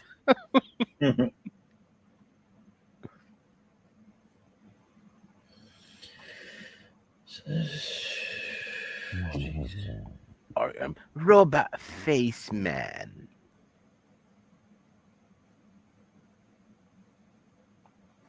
He looked like a robot face. Boom, dun, dun, dun, dun, dun, dun. Oh, that's him. That's him, Mr. Robot Face. I tell you. I am Look at Mr. that. Hmm? That looks like it looks like Darth. It looks like Darth Vader mixed with a Cylon. Oh, right. I am Robot Face. I look like robot. Mm. Good job. You look just like what you say. You look, and that's a man. You look like a man. You look like a robot face, man. I'm like, I don't know. You're a robot that look like a man. Robot face, man. Dun, dun, dun, dun. Robot face, man. It was a Spanish song. Ya tú sabes, hey. Dun, dun, dun, dun. Robot face, man. He starts dancing salsa and people loving it. Yeah, look at him. Look at him go. Look at him go. Dude, did you ever see some of those really like off the wall sci-fi movies from like India and like from fucking Bollywood? God. With that Bollywood stuff? I don't know. There was some like whack ass shit. The guy was like Indian and he fucking but he like I don't know if he's an alien or an android or some sort of Terminator, but he can multiply himself and then he forms into like a ball and then he forms into like a big version of himself and he's oh man, I tell you, I don't know what the hell this goddamn show was. I caught it a few different times, a few different movies, same guy, same character, I guess. On like reels and shit on social media. And it's just some funny ass freaking James Bond style fighting. No, this was some crazy like oh, because that's some of them that I've seen. With yeah, it's like kung fu. It's like kung fu theater meets fucking. I don't know how to explain it. Like Hawaii 5-0. No, it's massive death, large scale death. People getting killed and shot everywhere. Oh, all right. And super sci-fi, but like the fighting is ridiculous, like you would see in a kung fu movie. And the main guy is like a stocky, fat Indian guy with slicked back hair and sunglasses. There must be some wild shit. One of them wild ass. Dude, it's crazy. It must be but popular. When you see those reels, they don't give you the names of the show. Right. And so you're watching it like, what the fuck is this? I need to know what this is. It's like it like captures you, but it's disturbing all at the same time. Right. You find yourself thinking like, why the fuck am I watching this? Man, there's one that I think it's China or whatever it is. They made a good one that I liked, and I keep forgetting the name to it. And it's about an emperor who he gets these kids who have elemental powers, and he was told by a Buddha who is called Sick Buddha. Every time he tells you an actual fortune of your future, he gets a sickness and he slowly starts to decay. So when he tells you your actual fate, he gets punished in that form. But he is the master of disguise. So if you can find him, you have to find, a witch that can tell you something, you know what I'm saying? So the the emperor guy goes to the witch, and the witch tells him, in order to find the sick Buddha, you have to find the fire monkey. So he sends his students that have these elemental powers to go find the the fire monkey. And when they find the fire monkey, um they they make the school more powerful. Now they have the fire monkey, the frost fist, I mean the frost kick, well, all the elemental different powers. And one of them is called Wind. I don't know if you remember, the guy character's named Wind. And they go through these battles and stuff like that.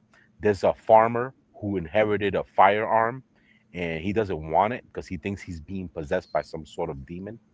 So he gives that arm to the the wind guy because he loses his arm somehow, and now he has wind and fire on his arms.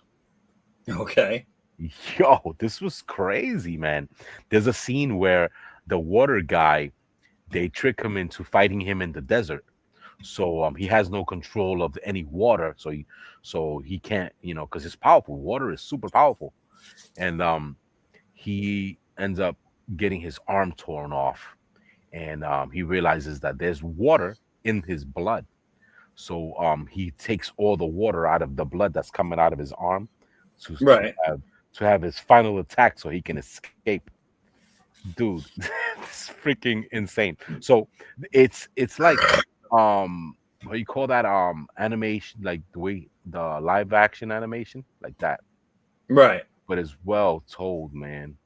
I think the dude from what's his name, man, he plays the emperor guy, man. The I Emperor think guy where? In what?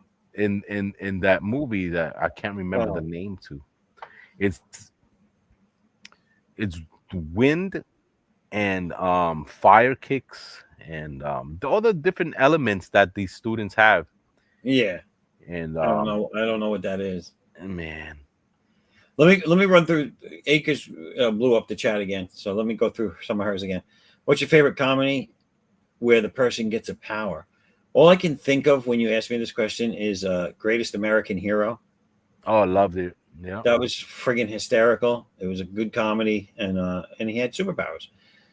Best Steve Martin performance. I believe I vaguely remember you asking me this before. I'd have to think. I don't know offhand. I liked the TV show. What was it? You'll never guess my secret identity. Remember that? No. He goes, "You'll never guess my secret identity." Remember Yes, he was in this. No. This is one of those comedy type style of superheroes. Superheroes. Yes. I do Yeah, remember that. I do remember that. Yes. Yeah. That was the fact. I'm sorry, I was thinking Steve Martin when you were telling me that, and I forgot about the last question. Yeah. I also like the Kick-Ass. Kick-Ass was a fun comedy superhero stuff. The one that what's this guy from the Wayne brothers did? Blank Man. Oh, Blank Man. Yeah. Yeah. What was that other one with all the kids that they all have? I wasn't a fan of Blank Man though. Right. Wasn't there one that what's his name did too? Martin Lawrence didn't he do a superhero comedy movie? I just can't think of it. I thought he did. I might be mistaken. No, because see, because there's certain movies that they did that were kind of like superheroish, but it wasn't. Like the one where he experiments with some drugs and he becomes like a superhero. Forgot it. Well, I'm gonna jump ahead to the something. Yeah. What is it called? Something. It was the name of the powers that he got from these drugs that they gave him. I forgot. When you say powers from a drug, all I think about is that the newer show, but he wasn't a superhero, but the one where he takes the drug and he becomes smart, he knows everything. In the school, right? I don't know if it was. No, I don't think there was any school involved. It was a guy gave it to him. Someone came to him and gave him this thing, and he became like all knowing, but he also became like addicted to it. Like he had to keep taking it. Yeah. Because after it wore off, he wouldn't retain any of what he knew when he was on the drug. So he'd become not stupid, but he'd become normal again. And the one I'm talking about is where he takes the drugs and it hypens all his senses. Yes. Senseless. There you go. That's the name of it. Senseless. Yeah. That's it. And he becomes addicted to the drug because he becomes smarter. He can sense all the senses heighten. Mm-hmm. Yeah. Didn't they So have? I want to address this. I enjoy nice, relaxing humor of Get Smart. I hope they reboot. So I like the Get Smart humor, but I want them to stop rebooting. I want them to be able to go back to the old humor and create something new with that writing technique. Right. It was Robert Townsend that did Meteor Man. That was good too. Okay, yes, Meteor Man. You're right. When you write, you're right. All right, there's a few more here that she put in. You're right. You're right. My best. I'm going back to this one real quick. The best Steve Martin performance that I can remember that I like is the new series he's doing. Murders Only in the Building. Did you ever see that? No, I thought you were going to say Roxanne. It's Steve Martin. It's Steve Martin, Martin Short, and what's her name? The one that the Spanish girl that used to date Justin Bieber. Oh shit! Like back when he first became anything. Ariana Grande? No. The other singer. Oh shit! Spanish one. Oh god, I can't think of her name. Anyway, shit, you got me. Anyway, she's in the movie with Steve Martin and Martin Short, and the three of them live in this building. So they all banged her? No. No, it's one of those buildings with people with money live there because it's a very expensive and exclusive, and murders just keep happening in the building. And they decided to do a podcast called Only Murders in the Building. And I think it's on its fourth season right now, or it's going to be on its fourth season. It's a good show. It's funny. His character is great. He's like an old washed up actor that's still getting some roles and stuff, but he still thinks who he is. Mm-hmm. Man, I need to get back to my Fire Stick, bro, because I'm not trying to pay for that damn Netflix and all that shit, bro. I don't give a crap. Yeah, but you should figure out where you can see that show, and that show it's pretty funny. I like it. Martin Short's great, dude. I don't know, man. I was kind of like wanting to see the what is that? The Stranger Things, and then people shit. They messed it up for me, man. Yeah, I'm hearing too much about how it's. I'm hearing about how it's too woke and political now. Ah, man, which sucks because I liked all the ones before. Right, man. Even the bad one was all right. You know what I'm saying? The one that nobody liked, you could still remember it because you remember the way the stupid girl looked. Yeah. The makeup on that girl looked stupid, yo. Akers is asking, name 3 actors, directors, or performers that perturb you, make you not want to watch the movie. Okay, so I cannot watch. Oh God, what's his name?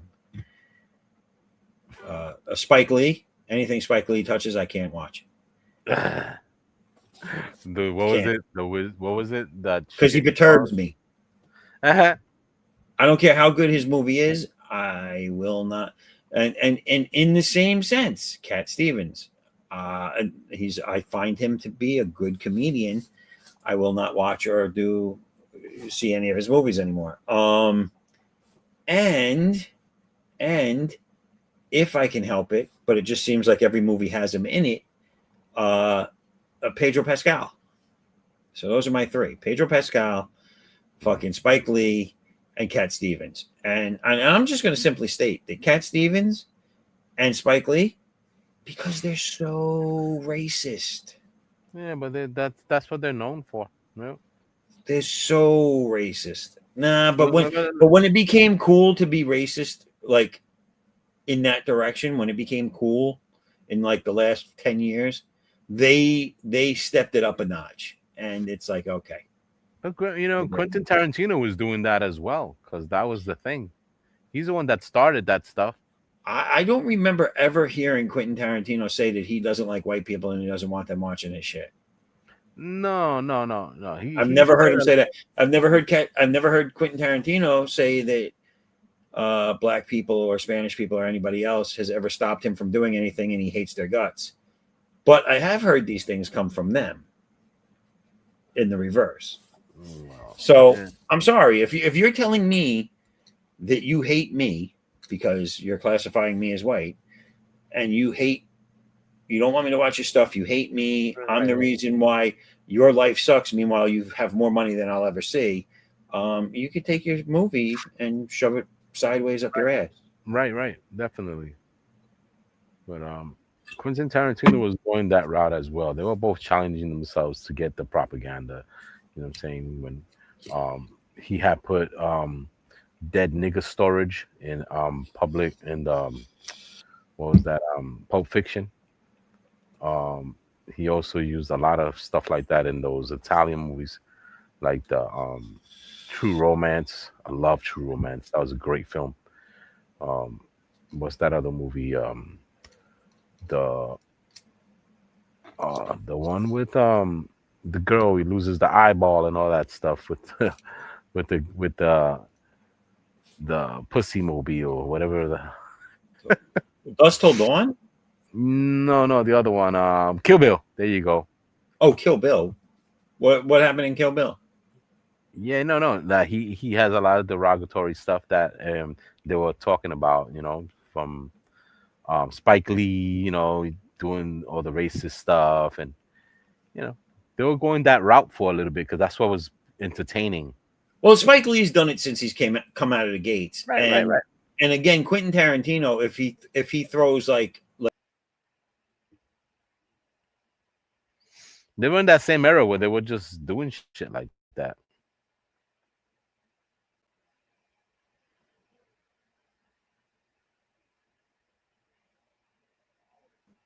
Yeah, that's right. I kicked myself out. Can you hear me? Oh, there you go. I kicked myself out. Oh. You're out of here. Shut up. I don't want to hear you. I don't want to hear myself. You're out of here. No, but like there is a difference. Like the DNS that you talked about, because I won't say it.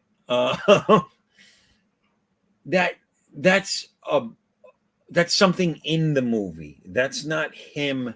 No. Yeah, true. I understand. Telling people that how he feels about them. You know what I'm saying? And Spike Lee came out of the gates telling people how he felt about them. And same thing with Cat Stevens. And then when society deemed, like I said, within the last 10 years, deemed that it was okay for them to do that because screw the white man, they stepped it up like they doubled down on it. Like they went harder at it. And that's fine. I just will never consume your product again. That's that. There is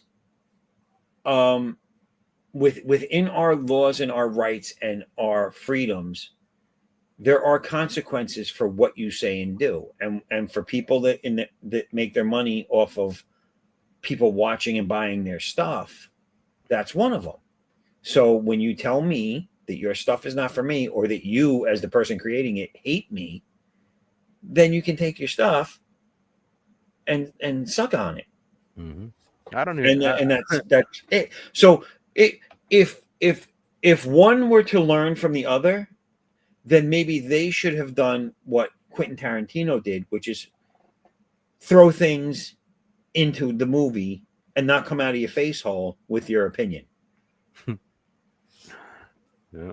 There's the right and wrong way to get your backhanded fucking insult across. You know who else did that? Michael Jordan. Who? Michael Jordan also did that with his sneakers and stuff like that. And so did another clothing company that was like, oh, I don't want for us by us. Yeah, remember that? which was all about it was made by black people for black people, and that's for us by us was FUBU. Right. So- That was another but company. that's the right way to do it. Mhm. I'm not saying it's right to do it, but that's the right way to do it because you're not coming out of your pie hole saying screw the white man or screw the black man. There are etiquettes to being a douchebag. There really are. There's the right way to do it that's accepted by everybody, and there's the wrong way. Wrong way. Lauryn Hill saying white people don't buy my stuff. Wrong way. Just throwing that out there. Wrong way to do it. Especially since she obviously wasn't looking at the figures and realizing that most of the sales for her and her group were from white people. They're like, oh man. How come all of a sudden we went from gold to nothing? Oh, because you just pissed off 2/3 of the people buying your stuff. Idiot. I mean, look at some of these people that when Trump won the first time and they said, oh, if he wins, we're going to leave the country. Oh, screw him. Oh, this, that, and the other thing. I don't see too many of them making movies or TV shows anymore. Nope. Because no one's buying them. No one's consuming it because you decided to cut off at least 50% of your clientele. Eminem had disappeared for a little while, came back. He was coming back strong. He came out and told everybody, if you vote for Trump or you like Trump, don't fucking listen to my music. And I don't know. I'm sorry. Where is he? Where did he go? Oh, that's right. He had to take a bit part in an Adam Sandler movie lately. Wow, he did it to himself. I'm sorry. I mean, I'm just sorry, dude. Like, it is what it is. Like, if you're going to put the gun in your mouth and pull the trigger, don't expect your brains not to get on the wall. Like, how about just shut up and stop giving your opinion? In my opinion, none of them are educated enough to give me their opinion. Right. Most of them were homeschooled. I mean, no, don't get me wrong. There are a lot out there that went to professor level with their education, but by and far, a lot of these entertainers and athletes and all that stuff got a high school education, and anything else was taught by tutor on sets in between takes. So don't come out on your platform. Everybody likes to say, I have a platform, so I need to use it. No, your platform is make a fucking movie. Your platform is win a fucking game. Your platform is sing a song. Shut the hell up about politics. Shut the hell up about religion. Just stay in your lane and shut the hell up. That's what I told him. He was like, "Nah, Tex, I'm not fucking with that, though." And I was like, "Man, I'm sorry, bro. I'm sorry, man. That's what you got to do." He was like, "Nah, I'm not feeling that." I'm not feeling that, yo. I'm sorry. I've been drinking and I rant a lot. You could just tell me to shut up. I'm not feeling that, yo. I'm not feeling that.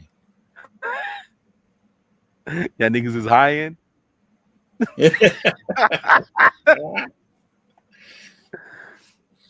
That's dirty, homie.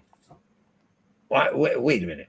If Clint Eastwood, let me address. Let's go through some of her questions because I'm gonna have fun with this because I've been drinking and now it's all setting in. All right. So Acres of Movie says they call and they want you to produce what? And they want you to be a producer. All of a sudden, Clint Eastwood comes out of a time machine and he's 45. They want you to produce 3 more Dirty Harry movies. What should the first one be? First off, I stop him right there and I'm like, do you all not realize that Clint Eastwood just came out of a goddamn time machine and now he's 45 years old? Why aren't we making a movie about that? That's my answer there. Oh. Now, this question, should WB Netflix make a Goodfellas prequel? Why am I letting WB Netflix touch Goodfellas? Oh, my God. No, Goodfellas needs to be put in a case, sealed off, and left alone because without what's his name? I can't think of his name. Well, what's his name? It's not Goodfellas. Joe Pesci. No, not Pesci. The other guy. Cocaine Bear guy, the guy that died. Oh my God, yeah. I can't think of his name. Yeah. I make fun of his name a lot. Not I today. just can't think of it. Yeah. Anyway, without him, it's not Goodfellas. I meant more based on their acting. Oh, that's what? Ray Liotta. Ray Liotta. Oh, Ray Liotta. Yes, Ray Liotta. Without Ray Liotta, it's not Goodfellas. I'm not sure what this, because I missed it. So I missed what we were talking about when you said this. So I'm sorry about that, because I can't answer that. Quentin is being mean to Matthew Lillard, and Quentin is being mean to other actors too. Okay. Is he being mean to them, or is he saying that I can't stand you because of what you are? Cher says, let's make an action movie. What is the major? I thought that said septic. What is the major set piece you want a storyboard first? The one where she raids a fortress, or the one where she hides inside a silo as a power center explodes?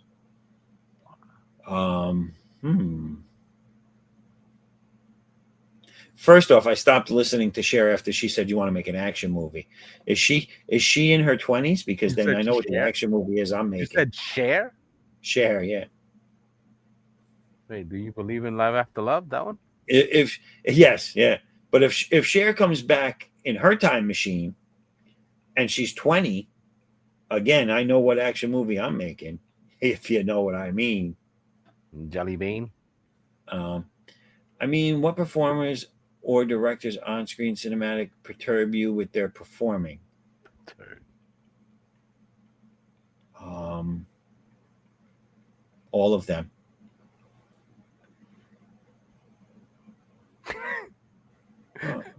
I don't know too many directors that I can think of other than the two that have been talked about, which is Quentin Tarantino and you got Clint Eastwood. Obviously, he's directed.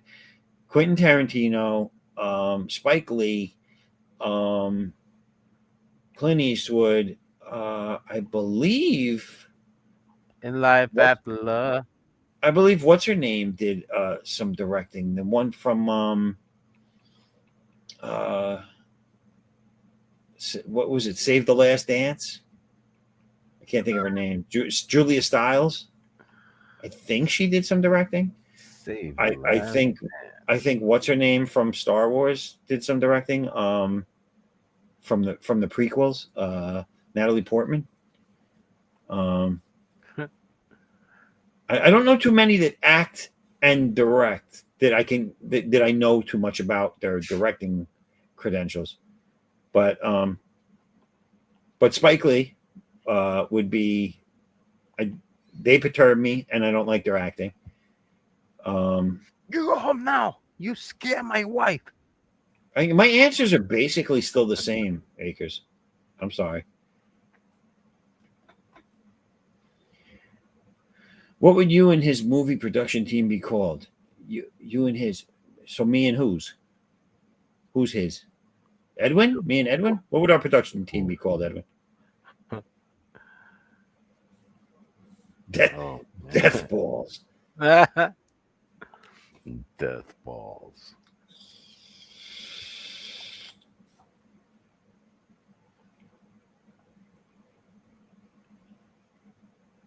I don't even remember this part. They were in her hair. Did I miss that? I don't like when he screams and his eyes are black. And I didn't like the part where she's on the train or the bus or whatever it was, and all of a sudden the fucking scary lady's face just fucking flashes in the window. Yeah, not cool. Not cool. Quentin says he doesn't like Paul Dano and Owen Wilson and Matthew Lillard for their acting. He should mind his own business. Well, yeah, but again, it's his opinion. He's entitled to it. Nobody has to agree with it.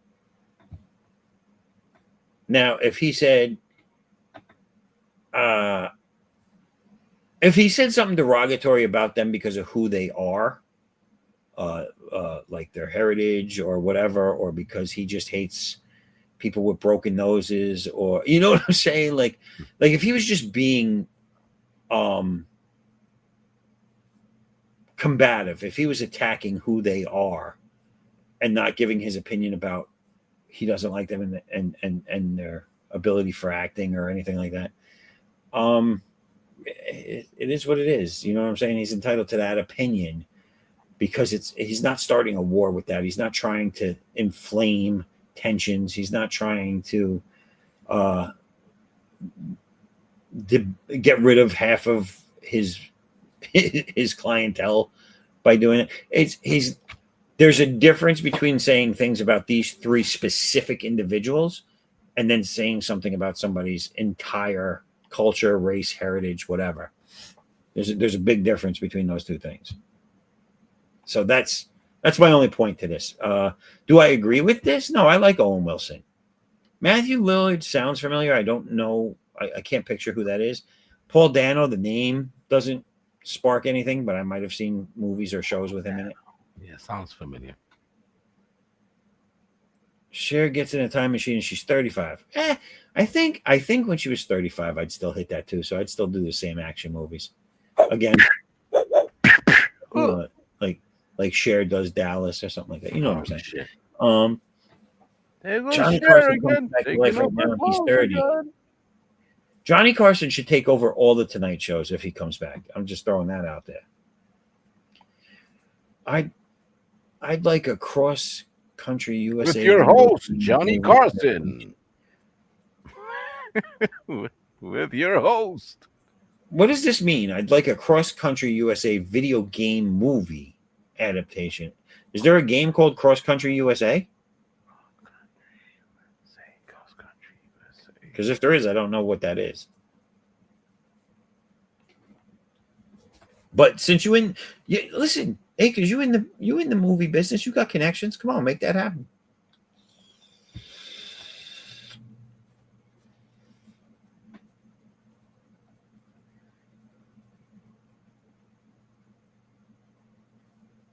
Make a Boogie Nights sequel about changes in industry. In what industry? The Boogie Nights industry? Wasn't Boogie Nights about the porn industry? Yeah. I'll play in it. I'll get up in there. Oh no, not I. I will survive. I could get my boogie on. Oh, how did we get to this screen? Where did your thing go? There it is. All right, people. It is 3:29. It is time that I pack this in. We're gonna.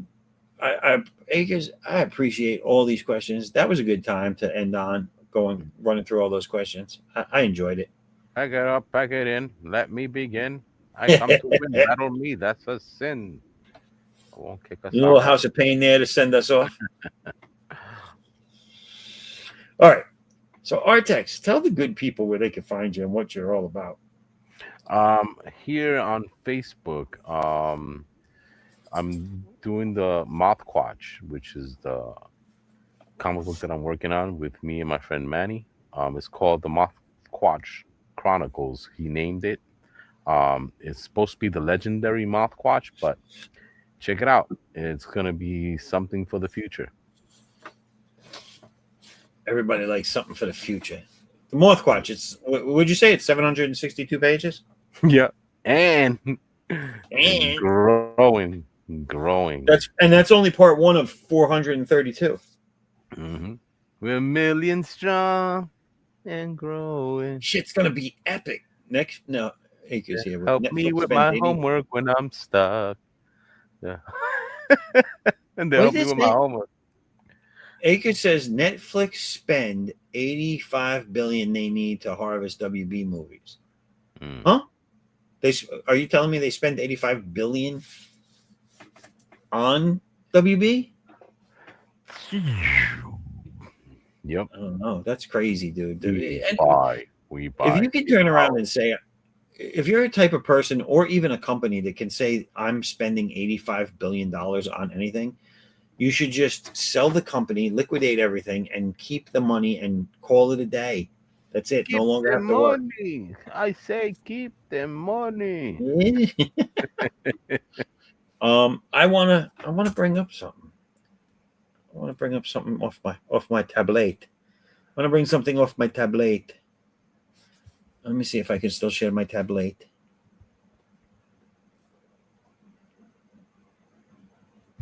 Can I? Bueller. There it is. Can I? All right. So I'm going to share this with you people. This is what I've been working on digitally,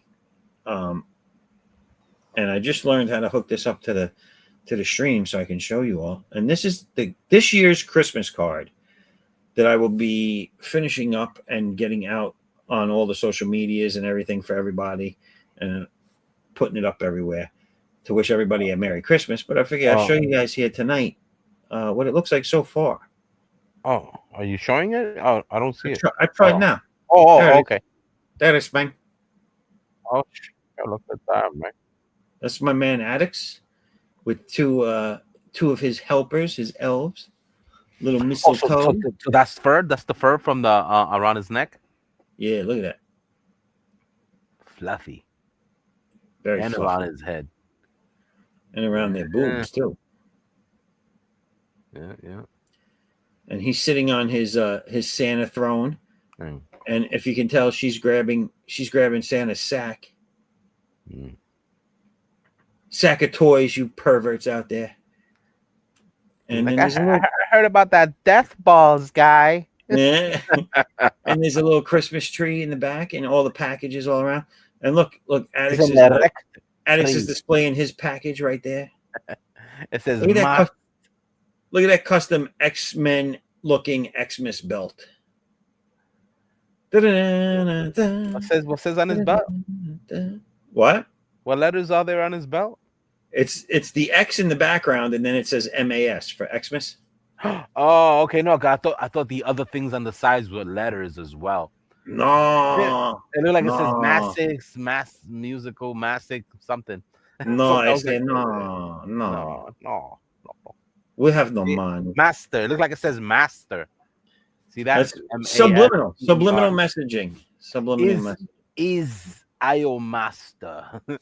I see what you're saying. IOMASO. Yeah, I'm an asshole. I am an asshole. I'm an asshole. That's it. Merry asshole Christmas. So that's going to be my Christmas card, everybody. So I just figured I'd share that with you. I am an asshole. Asshole. Asshole. Oh. I like the robot though. The robot's coming out cool. Yo, that's like just freaking on autopilot, dude. I'm just like, free. Look at his face, dude. That's crazy. I am robot face, man. Robot face. I'm robot face, man. Straight and to the point.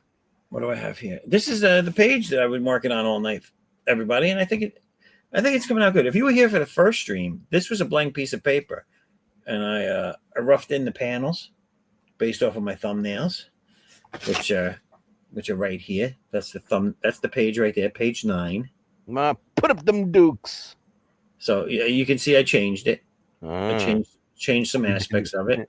He did the half hay from the fonts. But he's like, you mother bitch. He's pointing. He's like, you son of a bitch. And this guy's like, this guy right here. He's like, mother. He told his children not to look his way. He told them. They don't listen. These fucking kids don't listen. And he started screaming at him, mother. Oh. So for everybody that's still with us, if you're still with us, I'm going to run through my spiel. My name is Christian Zaffo. I am the owner, creator, writer, artist, you name it. I do it for the C.O.U. universe, which is my comic universe. If you go right here on the screen, foresight11.com, that's my website for everything C.O.U. And if you scroll down to the bottom of the first page, you can subscribe to the website for free. If you subscribe for free and you back any future campaign from that point on, and you back a physical tier, you will be entitled to get an exclusive, which I run with every campaign for subscribers. Also, on my website, there is a character about page, so you can read about some of the characters in my universe. There's also a breakdown of what my universe is all about and what you can expect to see there. And any active campaigns would be posted there. I have a Fund My Comic Second Chance campaign right now for Addicts Unbound Fury 2. The link is on my website. Go there, click the link, and go back that bad boy. Time has not run out yet, but as soon as I go to print, I will be taking that down. So you can also get anything you've missed there too. There's a catch-up tier, digital and physical. What else do I have to say? Also, all my social media links are there. So go to all my social media links, like, subscribe, share, whatever you can do based on the one you went to. You know what I'm saying?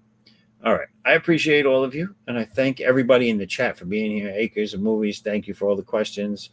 It was good. It gave us how many people was on? What, like 3 people? No. How many views? How many views? The first one, last time I looked, had 6. Oh, wait, I can't leave. Maybe, oh, look. What'd she say? She goes, you and Edwin should do this show from a restaurant in broadcast and do art there. That'd be cool, but I think they'd kick us out of the damn restaurant. And then she says, maybe you and Edwin can meet up for a drink. All right. Oh, thank you. I feel like you're trying to get me to go on a date with Edwin. I don't know. It's a little weird. It's a little weird. But I did want to share one other thing. You guys, you should go get a drink. Would you like to get a coffee with me there, buddy? Like, no. I know where these coffees go. No. Yeah. I know what coffee means. Oh, wait, where the fuck did it go? Oh, I gotta go back. We had enough of the city. That's why I came over here upstate. All right, so remember that movie I was telling you about with the Indian guy that does crazy shit? Robot. Right. Yeah. That he's just all right. So I found the name of the movie and I found the actor, so you could, the character, so you could see what I'm talking about. Maybe it'll spark a memory if you've seen it. Here we go. Ready, set, go. Have you seen this one?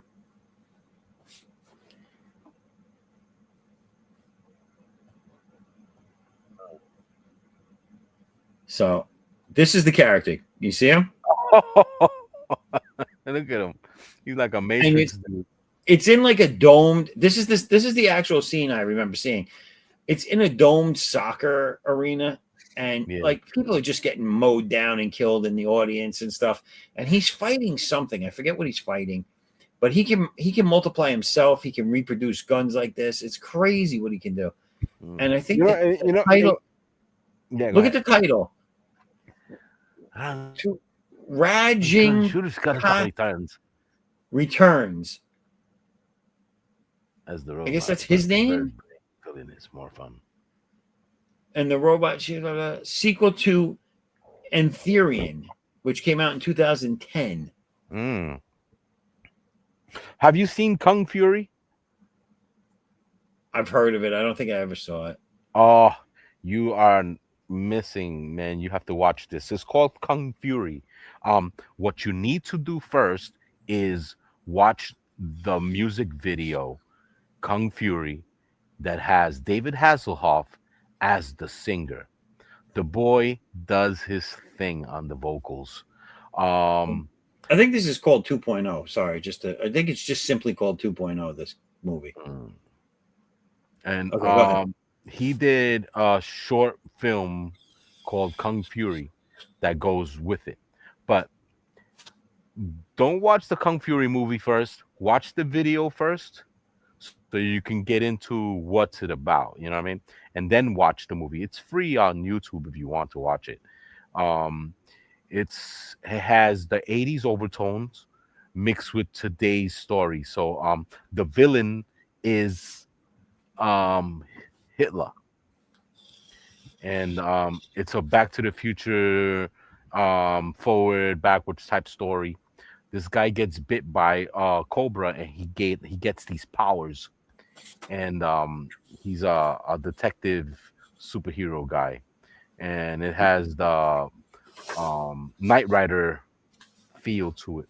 You should check it out. It's called Kung Oh, Fury. really? All right. Yes, I'm surprised you have never seen it. Check it out. He's there. No, He, send me message me the name so I don't forget. awesome. Yes, check it out, man. It's Check it fun out. to watch. It's a fun watcher. It's not long. It has Zeus in it. It has Barbariana, which is my favorite character. From that, and it has a style to it, man. I don't know. Have you seen that other one called Borg? Manborg. Have you seen Manborg? No, no. Oh my God, Manborg is another funny styled, style like that. The one you just showed me, just like that Indian You guy. gotta see this though, dude. It's like I said, it's fucking. There's something that sucks you in to watch it, but it left me with like a disturbing feel in the background. You know what I'm saying? Right. Like I don't know what it was. I think maybe it's just the actor is creepy looking to me. I don't know, but fucking both Edwin movies he mentioned are good. So you get the stamp of approval there. Yeah. Edwin has good ones. Damn fellas, go to bed. Oh, that's Vic. Vic, we're still up, man. Vic, we're still up. We are. We already did our shameless plugs for the evening before we cut out of here. We're getting ready to cut out of here. But thanks for joining at the beginning and coming in at the end. Yeah, he just slept the whole night, right? I think we were there when he went to bed and back when he woke up. Manborg. Yeah. Who's that? Jack? It's funny and it's cool at the same time. If Jack Nicholson gets in a time machine and is 50, what should he do? He should go back to fucking the people that made the first Batman and tell them to smarten up. No, I don't know what he should do, man. I don't know. Go to a place where beer is good. That's what I do. Yo, the song is called "True Survivor" from David Hasselhoff. You know that he's a rock star as well somewhere in Germany. Oh, yeah. Yeah, he sings, man. He got. Did you ever see the? Hold on, I'm yawning. Yeah, it's at that point where I'm yawning. It's time to go. But did you ever see the social media posts of him drunk on the floor in his house? Yeah. Oh my God, hysterical. That was brief. That was so brief. I thought it was gonna go on like, oh, he's gonna get into some shit. Fucking guy, David Hasselhoff, man. I got the Knight Rider DVD pack with all the episodes. Stacy, I don't know what movie Jack should play at 50. Jack Nicholson. Ugh. That's too much. Now you're asking questions that require too much thought. Didn't he recently play one of those Exorcist movies? No, Jack Nicholson, did he? Yeah, I think he did one of those possession movies. Oh, I don't know. Yeah, I didn't see it if he did. Yeah, I think he plays. Yeah. Oh no! That was Al Pacino. He was playing some sort of priest of some whack ass movie. Didn't work out too well. I can't believe we did the second half of this show for almost 4 hours now. I vaguely remember like 2 minutes ago, it felt like, where I was like, all right, we still got another 2 to 3 hours we could do. Yeah. All right, I got to get out of here. Let's definitely. Yep. Let's end this thing. Okay, we'll do one more question from Akers. Can you draw a team-up comic of Rin Tin Tin, Beethoven, and Benji and Lassie and all them? Can I? Probably. Will I? No. So, no. And there you have it. On that note, thank you all for being here. Thank you, Vic, for being here at both ends of your day. Akers, thanks for coming in and giving us some good questions. Edwin, she wants you to draw some of the dogs and you draw the others. She wants us to split the dogs. You don't throw the baby out with the bathwater. You know what I'm saying? All right. On that note, everybody, have a lovely evening. Have a great morning. Kiss your dog. Kiss your dog and feed your baby or something like that. All right. Later, everybody. Change.